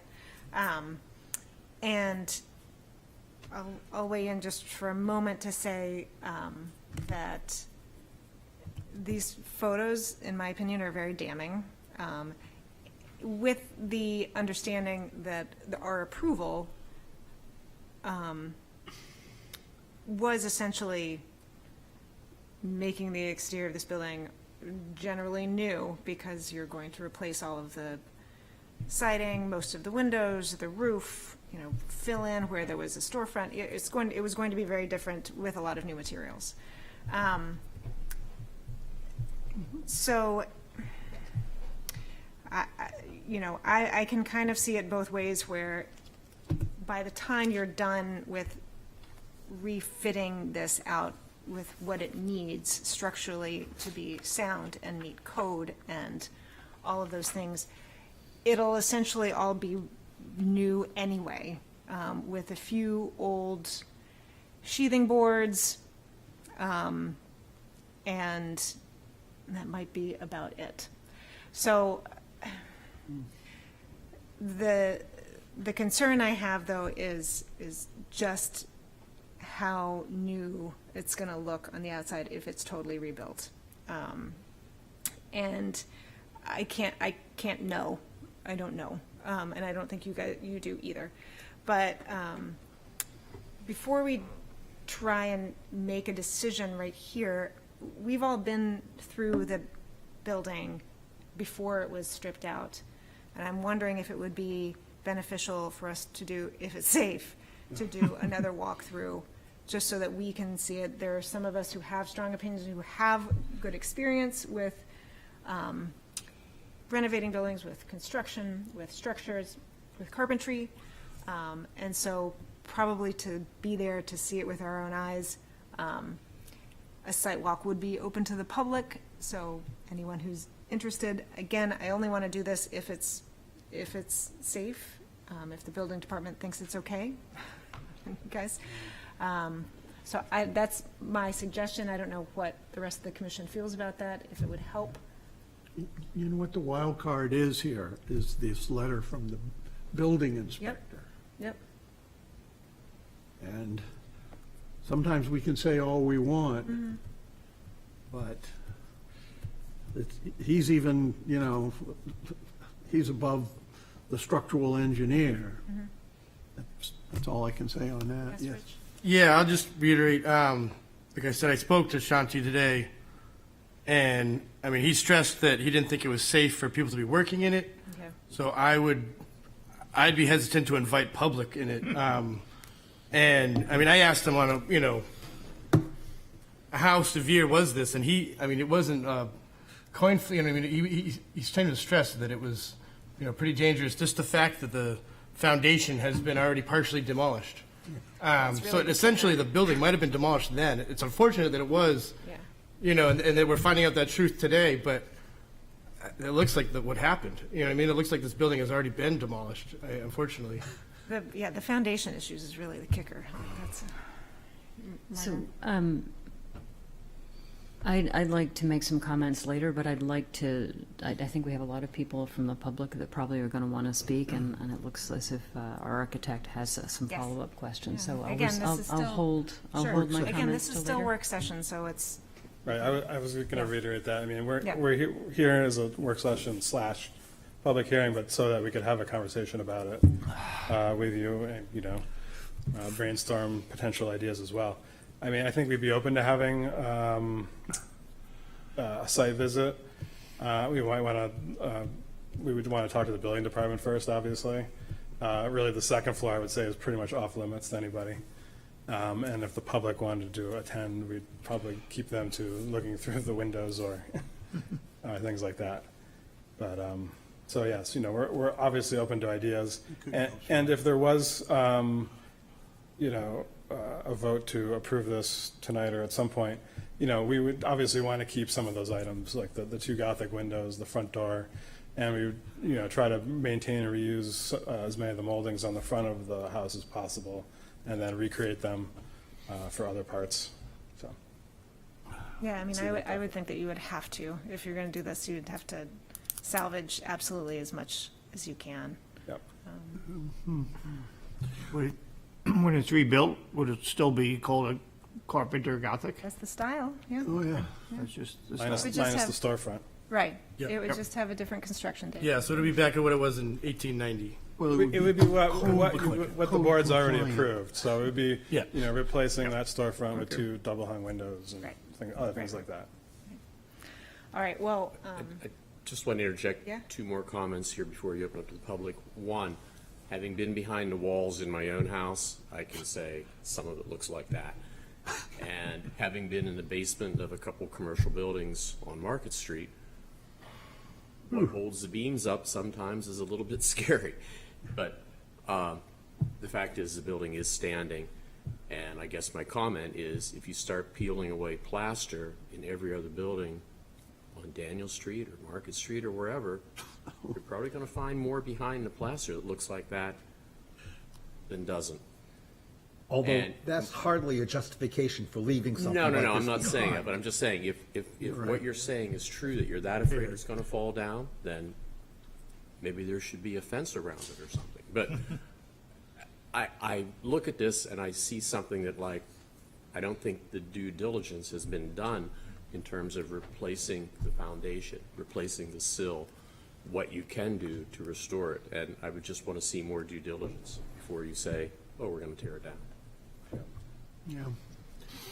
And the second floor on Daniel Street could be supported by itself. You know, a beam could be placed through there. That second floor could sit there while the first floor is rebuilt. The walls are studded properly. The foundation is rebuilt. The place could be straightened out. There's a miracle device, and I am the one that saved your barn. Thank you very much. It was one of the scariest things I've done, to be up there with come-alongs and quarter-inch steel cable. We had 3 come-alongs going, and we're doing this, and the cable's going bing. You're going, pulled the building together. And it was a big building. It was bigger than this building. It was a 3-bay. It was huge. So it can be done. All right, well, Can I? yes, Martin. It's no fun. I can't emphasize enough how horrible it would be to lose this building right in our downtown. This is so unique, and for us to take an easy route out, and it would be an easy route out to just demo this, I don't think I could get behind. So I'm looking for creative solutions. All construction sites are unsafe. All construction sites don't meet code when they're treated at this level of gutting an interior. So, you know, I'm looking for the answer in between that we don't end up with a hole right on the street there where the building used to be, and the public asking, why the hell did we allow this to happen? Again. I would also hate for something bad to happen and, you know, to collapse on workers working there after we've given a letter from the building inspector. I agree. That would be worse. Yes, no, we don't want any imminent collapses. We've been there. I mean, So we're still in work session mode, but I can still ask for some public comments to come up, because I think we have lots of people who would like to speak to this. So is there anyone from the public who would like to speak? Yes, I've got some Zoom. Karen Bouffard, 87 Richards Avenue. I'm sorry, it won't bend. Speak to the little microphone. Oh, okay. Yeah, there you go. use that. Got it. Okay. So I had a nice, quick conversation with Mr. Peters, and I told him that I would be speaking to save the building tonight. But I appreciate where he's at, because many of you were here in 2015 when I bought a very similar building at 102 State Street. And the building inspector condemned it, basically. And he said to me, why are you doing this? You're throwing all this money into that building. You could knock it down and you could build something better, and it would all be to code. And I said, because that's not the reason I bought it. I bought it to save a piece of history. And I think that that building stands here tonight as a testimony to what you can do to save these buildings. And I am firmly convinced that that building on Daniel Street can be saved. It's not an easy process. Dave would know that tremendously, but it's an important part of the downtown. It's a contributing building to that street. And so much bad happened to Daniel Street. For us to continue it after we know all of that bad stuff happened is just really terrible. All of the safety, it can be corrected. I can remember at State Street where we learned that the second floor really had no support. It was just planks laid over the edges. We had to support the front so it didn't collapse. It was crooked. The sills were shot. The foundation was shot. And most notably, they removed that great center chimney with no supporting factors afterwards. So it had the big dip that everybody knew it as. And now you look at it, and it's a wonderful structure. And people see that as an old building, which it is. And even though there's a lot of new stuff inside, it still stands as a historic building. And I just think it's so important. There's just one thing I wanted to correct. Reagan, you mentioned earlier that the prior applicant had asked for the demolition. It's actually Mr. Peters asked for that demolition. There's been no change in ownership since it was purchased from the Russos. So I was looking through the HCC rules and procedures, and on page 3, number 6, it says, an affirmative vote by 5 commissioners is necessary to reverse a previous decision.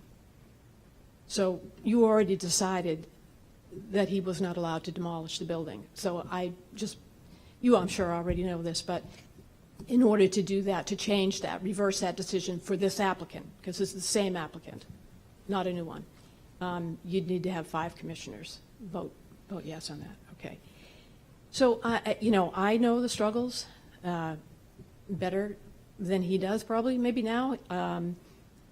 But I look at this, like Martin said, I look at this as an opportunity to get a win-win out of this. There's got to be a way that he can complete this project and make sense out of it, and we get to keep the building.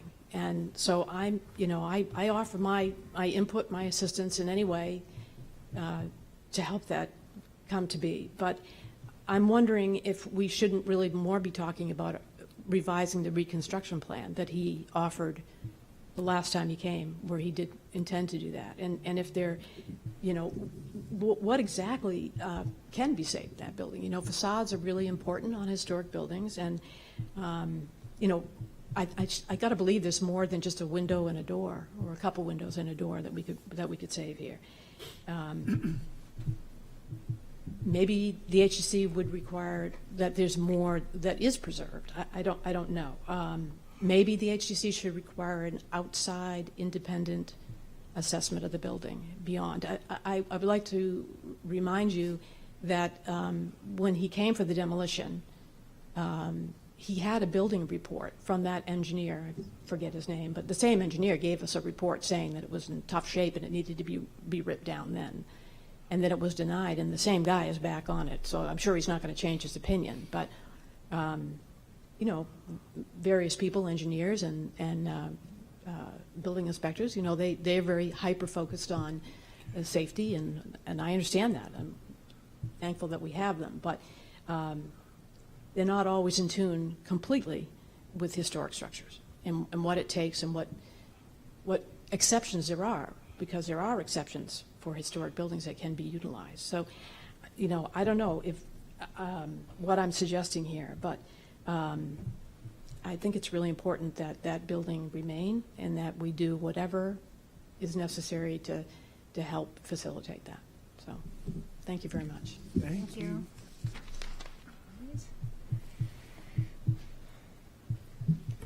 Hello, my name is Emma Nelson. I also live on Richards Ave, but I spend most of my time at my place of business, which is Cafe Von Soln at 79 Daniel Street. So I am a very close abutter to this property, which surprisingly I do not support the demolition of this building. I do come from a family of preservationists, and I think we believe pretty strongly that any building can be saved, including this one. I think this is so important because it is a question of stewardship. It is a historic building in the historic district. And I think we have a commitment to protect those historic buildings, even if they're a little wonky, even if it's not convenient to preserve them. I think that's important. And it is an important building. It's one of 2 examples of Gothic architecture in the downtown. We don't see that elsewhere. It's very much a landmark. And I spend all day talking to people. I talk to hundreds of people every day because I own a coffee shop.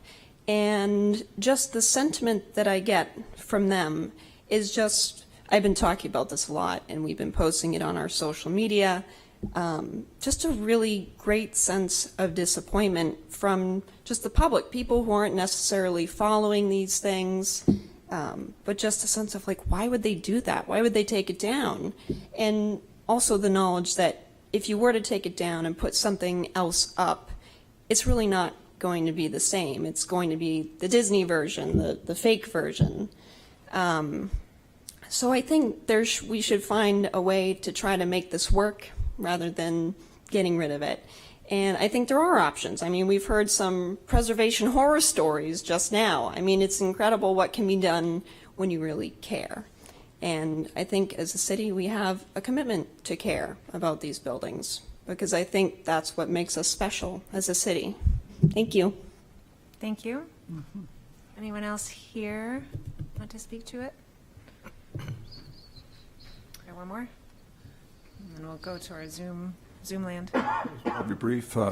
My name's Alan Nelson. I live on Richards Avenue, and that was my daughter, so I have intimate knowledge of Daniel Street as a result. I just want to say I support this project, but I don't support the demo of the building. My heart goes out to the applicant in a way.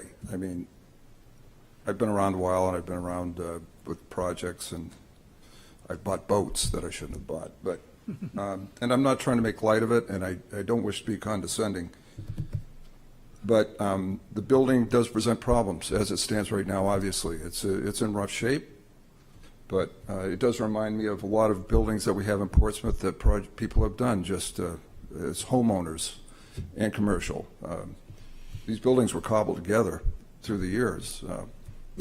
Many of them didn't have indoor plumbing when they were built. Somewhere along the line, someone figured out, hey, this is how we have to do it. And so what we have here with John's is obviously it's getting long in the tooth. It has a lot of issues. I do feel like if there's a will, there is a way. And as a neighbor told me one time, all it takes is money. And that's true. I do think this could be, we can do something with John's without demolishing it. But I don't like spending other people's money either. But I do believe it is very important, as has been stated. It is a landmark in the city. We've all been around that. There are buildings that we restore that, yeah, they aren't true to form, completely true to form, but we keep the shell, we keep the spirit alive. And as an old Portsmouth person and a strong supporter of the HDC, I do hope, well, I know you're not going to take this lightly, because I can't think of a subject that's, well, a least desirable subject than a demolition coming before you, because you're trying to preserve history, and I know you do. So I'm hopeful we can come to a conclusion here that will not involve the demolition of the building. Thank you very much. Thank you. Go to Zoom land. All right, so it appears we have 3 speakers on Zoom. Rick Bexton was the first one to raise their hand, so I will allow you to speak now. Can you hear me? Yes. Okay, so this is Rick Beckstead, 1395 Islington Street. I'm calling as far as calling in tonight to hopefully convince the applicant that by doing his due diligence and restoring this building, just like Karen Pavard did at 102, I'm glad that she was there and spoke about that, to be able to restore the building and take pride in Portsmouth's history. My father and my company actually went and restored a house, many of you know, at 11 Hill Road. We took on a venture about 3 years ago. Many of you actually viewed the building in its state when we started renovations on it. Dave Adams actually inspected and gave a little more thorough history on the building and where things are. I mean, we had a plank framed wall that was so in disrepair. Dave actually shook his head while he was on site when we undertook the project and questioned even why we would do such a thing. It's pride. We now have a building that will hopefully stand another 200 years. And it holds a sign. It was built by Captain Driscoll, who disappeared at sea, who was a part of Portsmouth, and that is a part of Portsmouth. And this building will do that very thing. It's the same thing to preserve. Put a new building up there isn't going to be able to lay claim to the historic boundaries and factors that we take such pride in. We just celebrated our 400th. I personally partook in a site walk, and I appreciate the chair going and saying maybe another site walk if we can or can't walk through it. But the last site walk that this HDC had gone and done, and many of you were on there, was 73 Prospect Street. And I personally went and viewed that building as well, and the foundation was none. Actually, the ground around the building took the sill and about 2 to 3 feet of each one of the bottom studs that are in the wall. I would highly encourage that this applicant continue on its path that it started. I am willing to go and take the time to sit down with them, walk through, make suggestions. There are so many things that we can go into preserve. There aren't many of these wooden buildings left in downtown Portsmouth. That's what makes it so historic. That's what makes it so important. And I greatly appreciate everyone's time, and I certainly hope that we will continue to restore this building and not just duplicate it in hopes that it'll come out the same. Thank you very much. Thank you. All right. Our next speaker on Zoom is Mr. Richard Candy, and I'm allowing you to speak now, Richard, if you care to comment. Thank you. Oh, you've got some feedback. I'm getting feedback. There we go. Thank you. Nope. You got two things going on. Try again. Okay. Richard, do you have like a phone and a computer on? Nope. Huh. Okay. Well, maybe turn down the volume on your computer and speak. How's that? Better. Okay, I'll try it. I'm Richard Candy. I'm one of the founders of Portsmouth Advocates. I wrote the book on Portsmouth Building.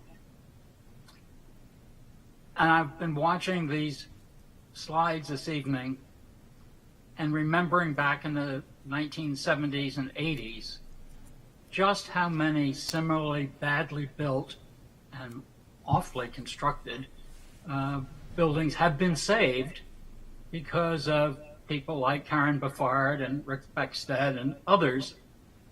And I want to encourage what I hear around the table for those experienced people to help provide the owner with encouragement and examples of how this can be done without demolishing the building. Building inspectors, I fear, always look on the worst side because that's their job. But in point of fact, if you counted up the number of buildings that are just as badly built and altered in Portsmouth that have been renovated, they would go into the high 80s, 90s, hundreds, all around the city. So I don't see any reason for granting a demolition permit. I do think the HTC needs more solid information about the interior and structural members and how they could possibly be renovated and kept. And I know Portsmouth Advocates, as experienced preservation people, are more than willing to help an owner if he wants the help. Thanks. Thank you, Richard. All right, looks like we have one more person who would like to speak on Zoom, Mr. Peter Michaud. Hi, Peter. Hello, yes, this is, hello? Yep, we hear you. Excellent. This is Peter Michaud. I'm also speaking for Portsmouth Advocates, which is a committee of the Portsmouth Historical Society at 10 Middle Street. And Portsmouth Advocates recognizes that there are buildings that sometimes do get to a point where they cannot be saved. But we also recognize, as been pointed out by other speakers, that this is a building that's important. It's listed to the National Register as a contributing resource to the larger Portsmouth Historic District. But as was pointed out, it's also a rare form of the Gothic Revival style, which is not only rare for downtown Portsmouth, but also there aren't a ton of those really within the greater Piscataqua region. And also, as was pointed out by several speakers, it is one of the few sort of wood frame buildings in an area that's dominated by buildings that were built in compliance with Portsmouth's Brick Act of 1814. So we know that we're dealing with a fairly significant building, and we feel that because of that, this building really does deserve a level of scrutiny and a level of due process before a demolition permit is given. And we recommend that the applicant explore what it would take to make the building structurally sound. We've seen what makes the building, we see what's wrong with the building, but what we haven't heard is what would it take to bring that building back? And what are the costs with that? And how does that compare with a demolition and a rebuild? And I think that's sort of an important piece in judging whether or not demolition in this case is warranted or not. Is there truly a financial hardship, or is it a more of an apples to apples comparison? If the applicant isn't able to do this, we recommend that the HDC hire an independent consultant with expertise in historic buildings to evaluate the building and provide that information. We also realize that replacement in kind is a worthy goal in this case if the building cannot be saved. But the HDC at this point doesn't have enough information from what we've seen in the packet to determine whether or not that is feasible and what that replacement in kind will look like once the building is subject to meeting code for a new building as opposed to meeting code for a historic building or an existing building. So with that in mind, we think that before a demolition permit is given, we would encourage the HDC, if they feel the building is not able to be saved, still explore fully what exactly will replace this building before the current one is torn down. And then finally, if demolition cannot be avoided, we really encourage that, and this has been talked about, and we're glad to hear the HDC speak about this, of salvaging the key character-defining features more than the current plan. So, whatever details can be saved, we really encourage you to save that can be reapplied to that building so that it really does at least have some of the properties, some of the historic qualities of that building, and at the same time we avoid putting good work in a landfill. So we encourage you to give this due process. We encourage you to really consider what the possibilities are, and as Richard said, we as advocates are ready to help participate in that conversation in any way that could be helpful. So thank you for your time. Thank you, Peter. Do we have anyone else online who wants to talk? Anybody here? All right. Do not see any other hands on Zoom. All right, great. Well, we're still in work session, so we can just talk. Yes. Okay. I'm Yes, going Margot. to take my chance to take my turn now. But actually, Peter Michaud hit a lot of the points that I was going to bring forward. We have seen all of the reasons, very good reasons and justifications for demolition of this building, scary situations and issues with code and so on. And so, everything that's been presented has been to the point of justification of demolition. And what we're not seeing is that alternate route. And I think it's only fair to this building and to the purpose of the HDC to see what does a scenario of saving the building look like. I did look back on my iPad in October of 2022 was when the original application was made to demolition this building. At the time, there was a structural report from Gorham that did highlight a lot of these things, although clearly more information was available after the fact. When you were before us before, I believe I made warning of this this phase that you're going through right now and how it resulted in the loss of the firehouse building when you're not careful doing this stage of demolition, and how it can weaken and cause more problems. You're here now, this is where you are, but I would like to see you do what you can to be sure that any weaknesses that have been introduced at this point, if they're dangerous, that you address them so that we don't have an accidental situation or that anything deteriorates precipitously while we're investigating other options. if it's possible, if it's not possible to come up with a scenario which we can use to save the building, I'm willing to hear a plan for some other path that involves reconstruction, but it would involve, at a minimum, in my opinion, saving a lot of the structural characteristics on the outside, that there would be a lot that I would ask you to save and not put in the landfill, and that the methods and the materials used would be similar to how this was built originally.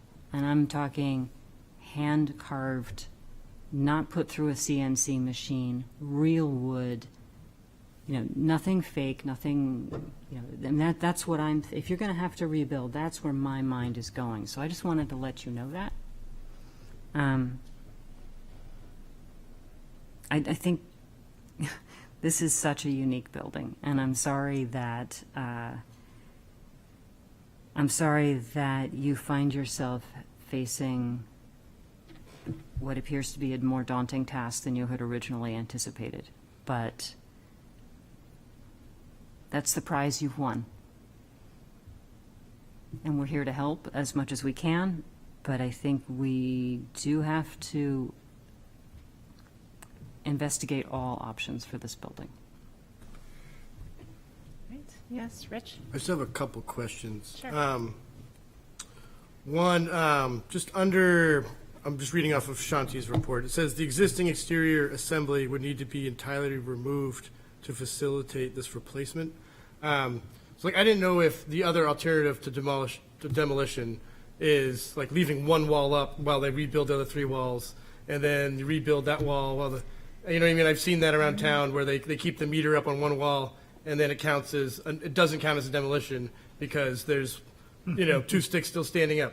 I just want to, paint the picture of, is that where the other alternative? I don't. I mean, could be. That's a question for. Could I Yes, just John? comment? Sure. I think the key word there was facilitate. Okay. Okay, Yeah. to make it easier. Okay. To rebuild the structure. I mean, it is perfectly doable that all of the studs inside can be replaced. They can be left there, but they can be replaced with new studs from the inside. Essentially, like 3 carpenters could sit in this building for 2 months and you're going to have it totally rebuilt. I can't help but say that, in my opinion, as a contractor, that it would be less money to rebuild the interior of this than it would be to tear it down, pour a new foundation, blah, blah, blah, blah.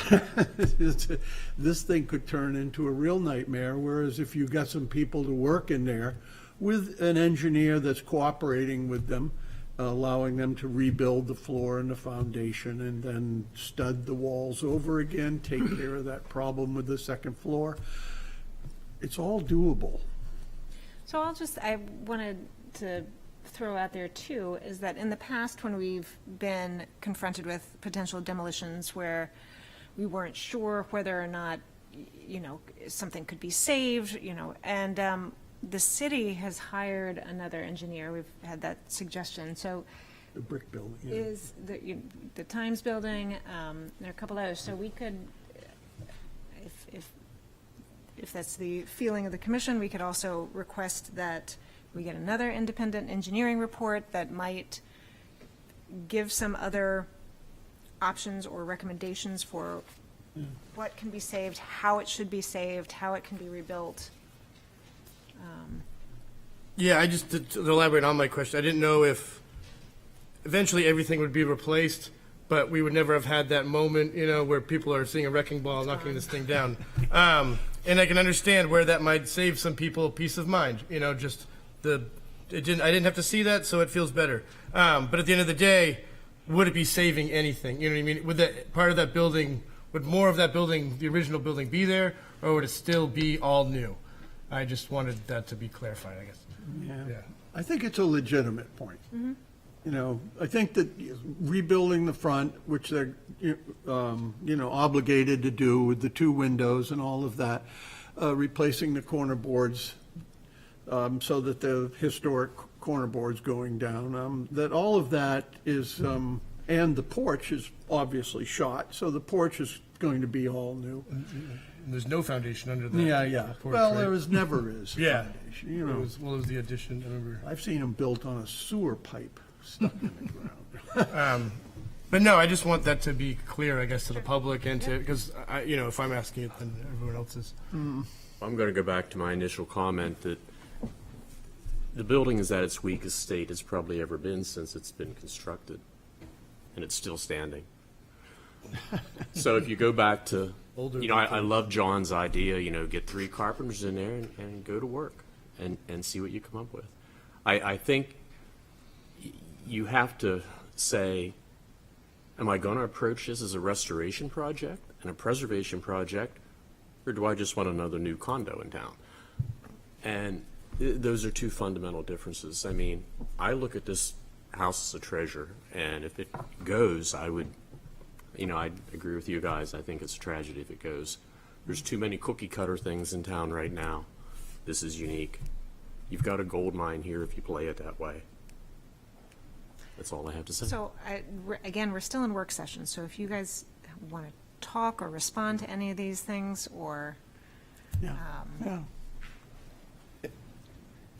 maybe we should have sat down at the table just so that we could have like a more conversation. But, yeah. Ultimately, a restoration, you have to have something to restore. Yeah. So, from my point of view, in order to get a building permit, in order to ever get a certificate of occupancy, I have to rebuild virtually every structural element of the building. So at that point, like Mr. Blaylock just said, what's going to be left over and what are we really saving? Like our current approval, we have new siding, new windows, majority of new trim, new decks, doors. We are saving some elements, and I'm committed to saving as much as I can. But in order to get to the point where I can actually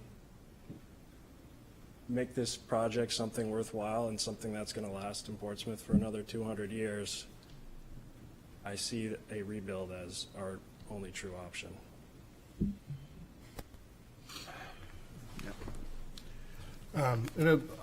I just want to thank the applicant, because I know originally the other application was a totally different building, you know what I mean? So the efforts made in to even replace this in kind, I do appreciate, and I hope that Portsmouth does appreciate that efforts, because before the last application was totally different. It was a brick row house or something, I believe.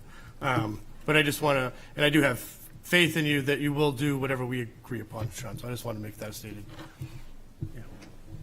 And I agree also with him. Well, I don't know where No, we you want don't to trust him. go from here. I live next door to one of the projects. Oh. I'd like it, here's just a little hint, if we're going to proceed in any way that seems acceptable to someone like Mr. Blaylock, stop using the expression "if possible." Be more positive about what you're suggesting you're going to do, because it will make the trim like the trim that's there, if possible. And that just leaves me completely unglued, because I've seen in my time on this commission, I'm around 25 years now, maybe that's too long, but I've seen what if possible looks like sometimes, and it doesn't thrill me. And I feel, once again, a real responsibility. Maybe we're talking about George Washington's hatchet, which has been rehafted 3 times in his head. It's on its second head. But it looks like something to someone. Yeah. Boy, this summer, 4th of July, if you're lucky and you win a lottery, you can get a ride on the Constitution in Boston Harbor. The Constitution, I think, is, by generous assumptions, less than 15% of the Constitution. But we're still calling it the Constitution, and people still want to get on it. Yeah. But nowhere in it do they say, if possible. Yeah, maybe I've overused it, but it was really more, if we could save trim, we would, but, and other features, but. I hear you. Well, I'm not sure where this is going. yeah, I don't know where we want to go from here. It sounds like we're not ready to move forward to make any sort of decision yet. I wouldn't feel comfortable moving into a public hearing on this yet, simply because I think even if you're going to have a demolition and total rebuild of what it is, we still need to see plans, More detail. measurements, details, because that's what the inspection department is going to have to look at to make sure you're doing it to, to approval and stuff like that. So, but I'm wondering in the meantime, if people are still interested in doing a site walk, if there's any interest in having a third-party engineer come through. Asked what the design would be to preserve the building in place, Yes. rather than make Shanti happy. Right. Well, and we obviously have a long list and lots of photographs, and it's very evident what's wrong, but what are the solutions? I agree. Yep. Rather than another engineer, maybe preserve, Correct. right? So, And I'll just be clear, I don't care if I make Shanti happy or not. I've just been elected as a city councilor. Our city has hired Shanti as our chief building inspector. If I ignore his expertise, I will lose sleep at night. If someone gets hurt in this, then I will Understood. never forget that. Understood. Just to calm your nerves, with us walking through and looking at it, it's less dangerous than a crew of guys inside here ripping laths off the walls, tearing the ceilings down, throwing it all into a dump truck. Guys walking, so all we're really going to do is go in there Look around. and look around. Yeah. Yeah, so we'll have to bring our light eyes. Yeah, I just trust the experts. I don't want to. Yeah, I understand. No. So can we coordinate with you for a walkthrough, and we will try and do this as quickly as possible, because I don't want this to be standing here for a long time in its weakest state, with all of these concerns. If we could do it before the 20th, because I'm heading out for a while, for 10 days. So am I. So Yeah, so soon. we can try and do it soon if that works for you. Yeah, would you do it before your next meeting or sooner than Yeah. that? Sure. Soon. No, I mean, if we could potentially even get people together the next couple of weeks. Yeah. Next week, we would have had a meeting at this time. I don't know if Wednesday afternoon is still open for everybody. We could try and squeeze something in. I'm out of town next week. But we can coordinate that through Isaac. Yeah, so you give us a couple dates and we'll see how it all works and we'll walk through. I think as a commission, though, if we want to try and hire a different engineer to come help with different solutions, I need direction from the commission. So we'll probably, I would like a vote of some sort I on that. personally don't think that's in our purview. To spend money? Or To recommend Yeah, that to recommend. the planning department hire a third-party engineer. I mean, I think before I approve demolition of the building, I would need to have someone who goes in with the express plan of figuring out a way to shore the building up so that it can be lifted so a new foundation can be put in. Because it seems to me that seems to be the problem right now. People are worried that it can't be lifted up in its current state and a new foundation put under, which we all agree it absolutely positively needs. But nobody's gone in and said, that's not possible. Okay? And I think that's what we need to hear, is that there is no way to accomplish that. And I've already heard, John say that he thinks there's a way that it can be done, and David thinks there's a way, and Larry thinks there's a way, but I recognize that they're the commissioners, they're not independent people who are going to help the applicant with the plan if it then needs to be executed. So, but to not see that effort examined and to not see anything written down that says, we looked at this way and this way and this way and this way to preserve this building, lift it up and put a new foundation underneath. And these are the reasons that we think it fails. We haven't heard that. And I think I need to hear that. I agree. So, even though it's still in work session, I can get a motion to recommend that the planning department hire an engineer to, I think it depends on whether the applicant's willing to, does the applicant want to do that? Or do we do it? And then what happens? I don't know. I mean, it would require your permission to come onto your property. But we can certainly recommend that. We've done it in the past. If you're willing to work with the city on that to get basically another opinion. I'm sorry? It needs a building. Reggie, over it. Yes, Somebody Martin? can hold it up, the foundation. would this be a preservation engineer or just another structural engineer? Because if it's another structural engineer, they're going to be thinking about their liabilities just Right. like any engineer would. This, we would want to find someone who is a preservation engineer. Right, right. That's the Um, difference. Thank you. And we've, We had somebody for the Times building. that's right, and it was the same person that we had for Prospect Street. I'm sure we can reach out to him and see if he is Yep. available. Madam Chair? Yes. Strawberry Bank, I forget the name of the building, but had just within the last 6 months lifted a building, Sherwin House. poured a foundation. I don't know the name of the firm that did the work, but I can find out with a phone call, so. Yes, we can find them too. I mean, if it can't be done, then it can't. Sturgis, Aaron Sturgis did that. Sturgis.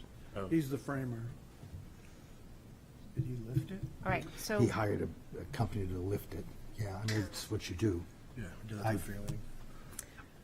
20 tons. So to round this out, can I get a motion from someone to move this idea forward and to continue this application?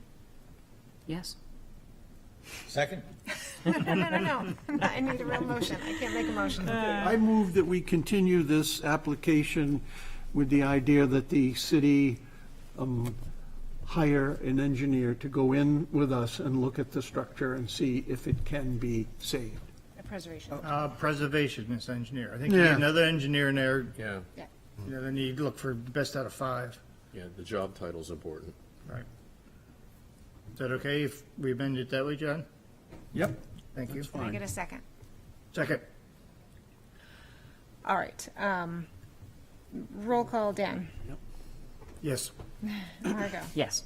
John. Yes. Rich. Aye. Aye. David. Martin. Approved. Okay. Chair votes yes. Thank you. We We'll look forward to coordinate working a- with you more. Yeah.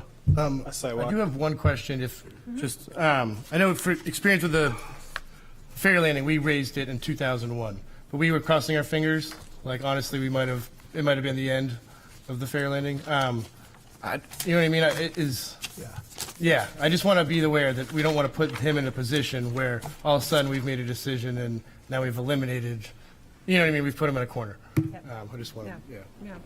Good point. Thank you. Okay. Thank you, guys. Everyone to the public. All right. That's the end of our agenda, but we have one more quick thing. Yes. Should we maybe do like a 5-minute? Do we want a 5-minute break just before we come back and talk about the solar? Some of us need to go to the bathroom. All right, we'll take a quick, very, very brief break. Notice how quickly I get it.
We're back.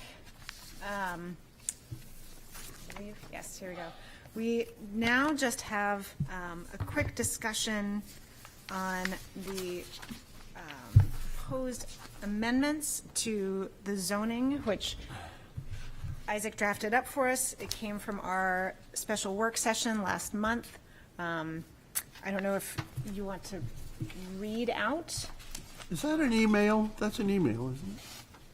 It's a handout you got. Yes, We got and the we have a handout? handout. Oh, good, Awesome. thank you.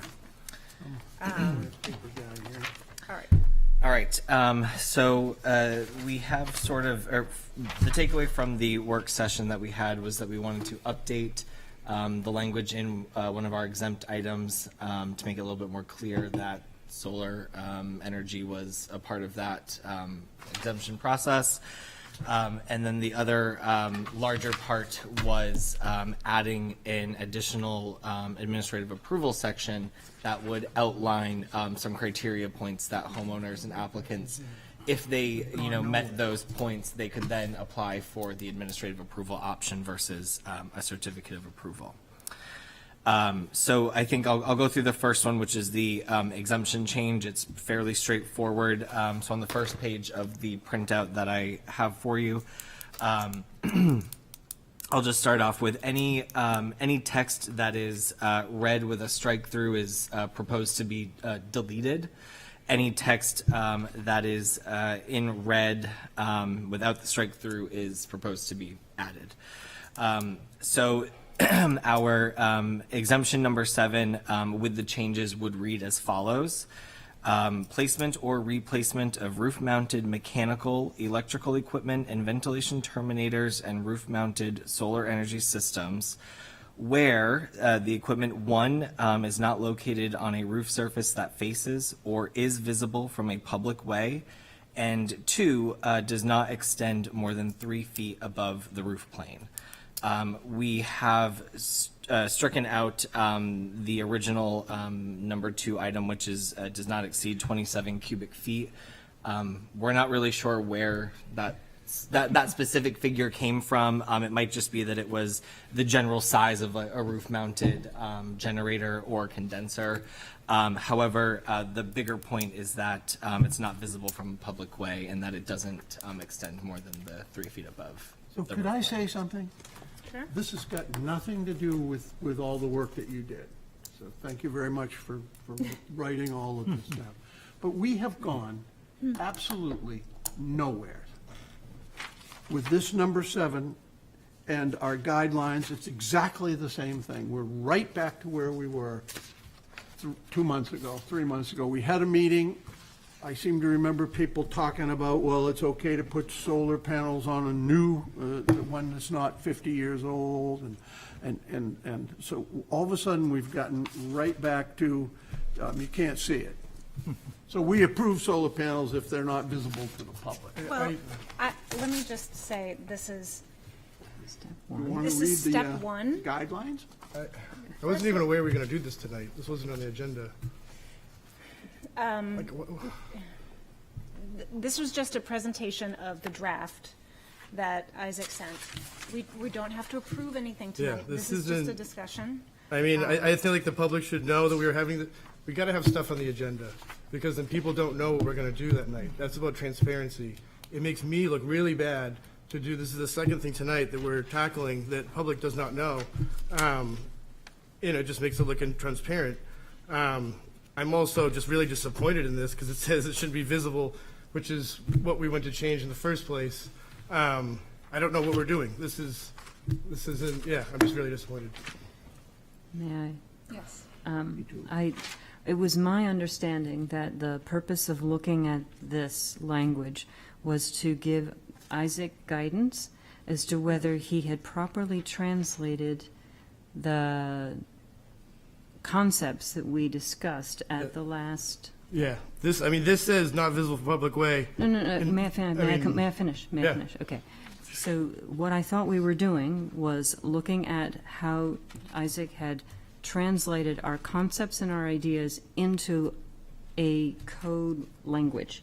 Yeah. And that we would then have the opportunity to ask questions about why it was in a particular section, why it was worded a particular way, and to give him feedback as to whether we feel this actually represents what we talked about. It wasn't to approve anything, it was to help Isaac with the drafting of the language. Now, if that's not what is happening, but that was my interpretation. Thank you very much. I'll just state that the language given is the same language before I brought this amendment before us, last December. Well, actually, Excuse me. And then to make an administrative approval, we've seen tonight that some of the administrative approvals are like public hearings. It doesn't help the applicant. They become just as controversial. I'm just very disappointed. This is not something that I would support at all. Maybe if it had we're going to look at administrative approvals if it's got slate or it's got cedar roof. But the amendment that Councilor Denton and I brought to the Historic District for feedback on is not included in this at all. This is our work is erased. And I was not aware that we were going to do this tonight. I'm just a little frustrated, but I'm also disappointed that our recommendations, the original amendment, is ignored. It's If not I in could here. add something Yes. just as a non-voting person. It is a change, because if you read paragraph 7, without those red letters, it says exemptions would be placement or replacement of roof-mounted mechanical or electrical equipment and ventilation terminators. So the way paragraph 7 was originally written, legally, solar panels weren't exempt. Isaac's change means that they are exempt, provided it meets the other conditions. So it actually is a change. So provided it meets the other conditions is the problem that I have. That makes the statement untrue.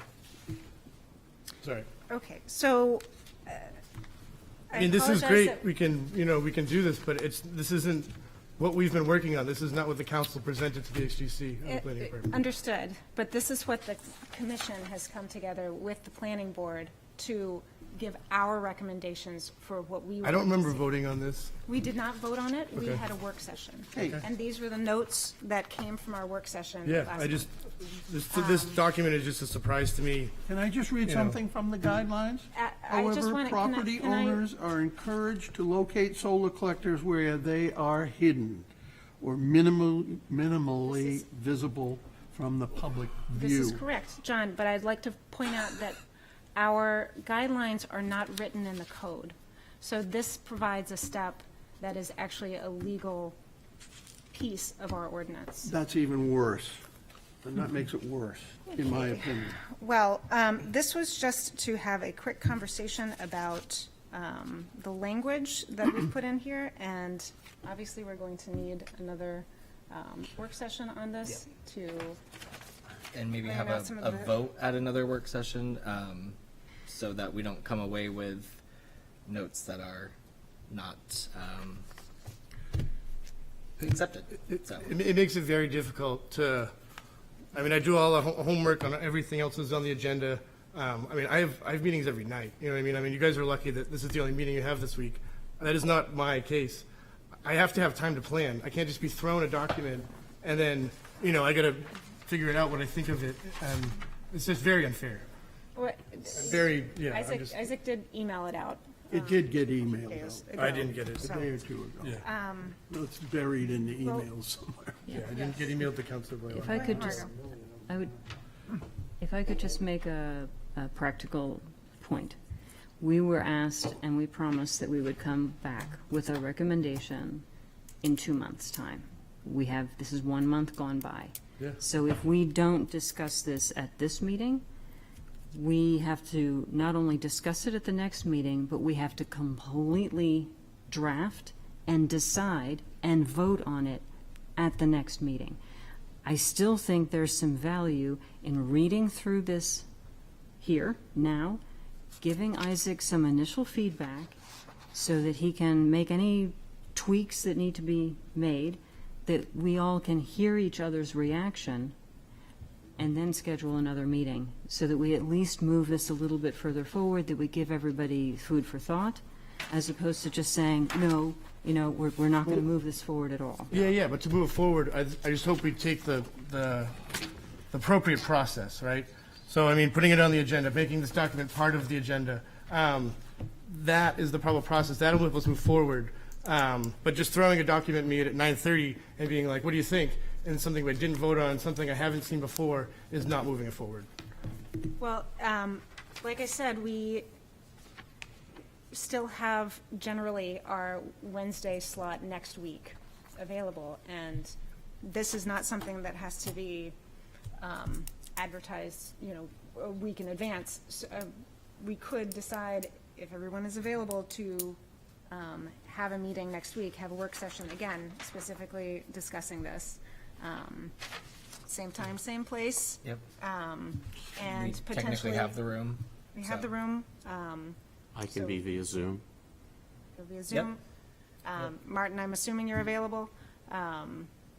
And I'd be happy to be available. And just want to say that the comments and this process are going to not make two people happy, but they're just two voices in a full board. Thank you, Martin. we're gonna Thank do you, our, Martin. We're gonna do our best to try and at least. Appreciate that. Yeah. Well, if get I can to- just say You're something welcome. really positive, I mean, because I think something positive needs to be said. You know, again, I mean, and I actually went to law school and I passed the bar. If I read paragraph number 7, what Isaac has there is huge.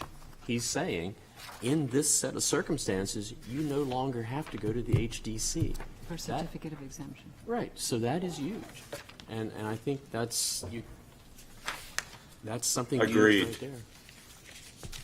So. Agreed. It is huge. Okay, so let's try then to, plan to have another work session on this next Wednesday. Potentially also have a site walk on Daniel Street beforehand. Which I and can we reach will- out to the applicant and We'll figure that out. figure that out. So let's do that. Now we have all of this. Motion to adjourn? Not yet. Go ahead, Margot. I was going to ask a question about proper procedure in communicating. I know that we're not supposed to have ex parte communication with regard to the business of the commission, and I know that that definitely applies to projects. Yes. It was my understanding that with regard to some other procedural things administrative, that we are actually allowed to Yes. communicate. So I was going to ask if it would be of any value in moving things forward, that if people had or wanted to make specific comments about the language or their reactions to it, that be emailed out so that we get people's juices going and people are thinking about these things and know where people generally stand.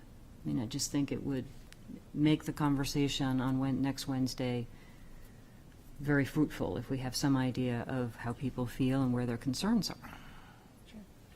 As long as it's allowed. I think that's fine. I think it's allowed. I would also highly encourage everyone to email in a very, put their words in a less sort of emotional state and be very sort of Specific. I just want to remind, like, we're not debating the merits of No, solar. we are not. So I don't want to, I don't want to go down that No. road. Want to move forward. Right. Thank you. All right. Now can I have, this is very confusing still. So this is sort of what's in the statutes of our city, is that what you're saying? This is the And our current ordinance. guidelines are a totally different thing. Our guidelines are a different thing. Separate, Our guidelines yeah. are just that, they're guidelines. Guidelines, They are okay. not subject to, you have to. They are not subject to rules, or they are not a rule. These, it is not written in the ordinance. At least our guidelines give us the ability to look at different projects depending upon where, what they're in context with, what building they're near. If it's an ordinance, why are we shouldn't even be discussing it if it's an ordinance. I also think that as And part when of this do we project. have ordinances that tell us what to do? We've never had anything like that. John, we have a whole list of different administrative approval Yeah. things, so, and exemptions. I don't understand how this is. I don't know. I mean, we've had administrative approvals here for entire projects, you know, and that shouldn't be. It's true. But I agree with you on that one, for certain, that the administrative approval process is abused. Yeah. Abused, and I recognize that it was created to create some sense of streamlining so that everything didn't have to come before this commission, but I don't see how that really, in practice, has worked. In case anyone wants my opinion, but that isn't why we're here tonight anyway. No.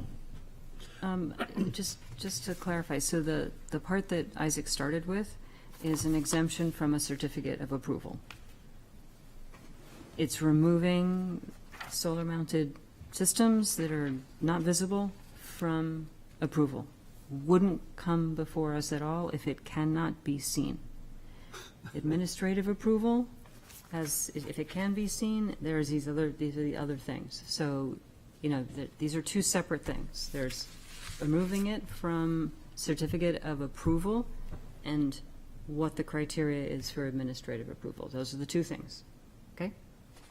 And these are the two things that we talked about, and I had notes, and I said, okay, this is what we're doing, right? At the end of our last work session. So it shouldn't be too much of a surprise. I had Isaac look exactly at the language from the document that Josh Denton presented to us, that we said, yes, we agree that these are the sections of this that apply mostly, and had it move forward. So just keep that in mind as you read through them, as you review it, as you make notes, and we can. Okay, so what Martin just said is essentially separating two of us from the board, okay? And that's Essentially separating our opinion completely.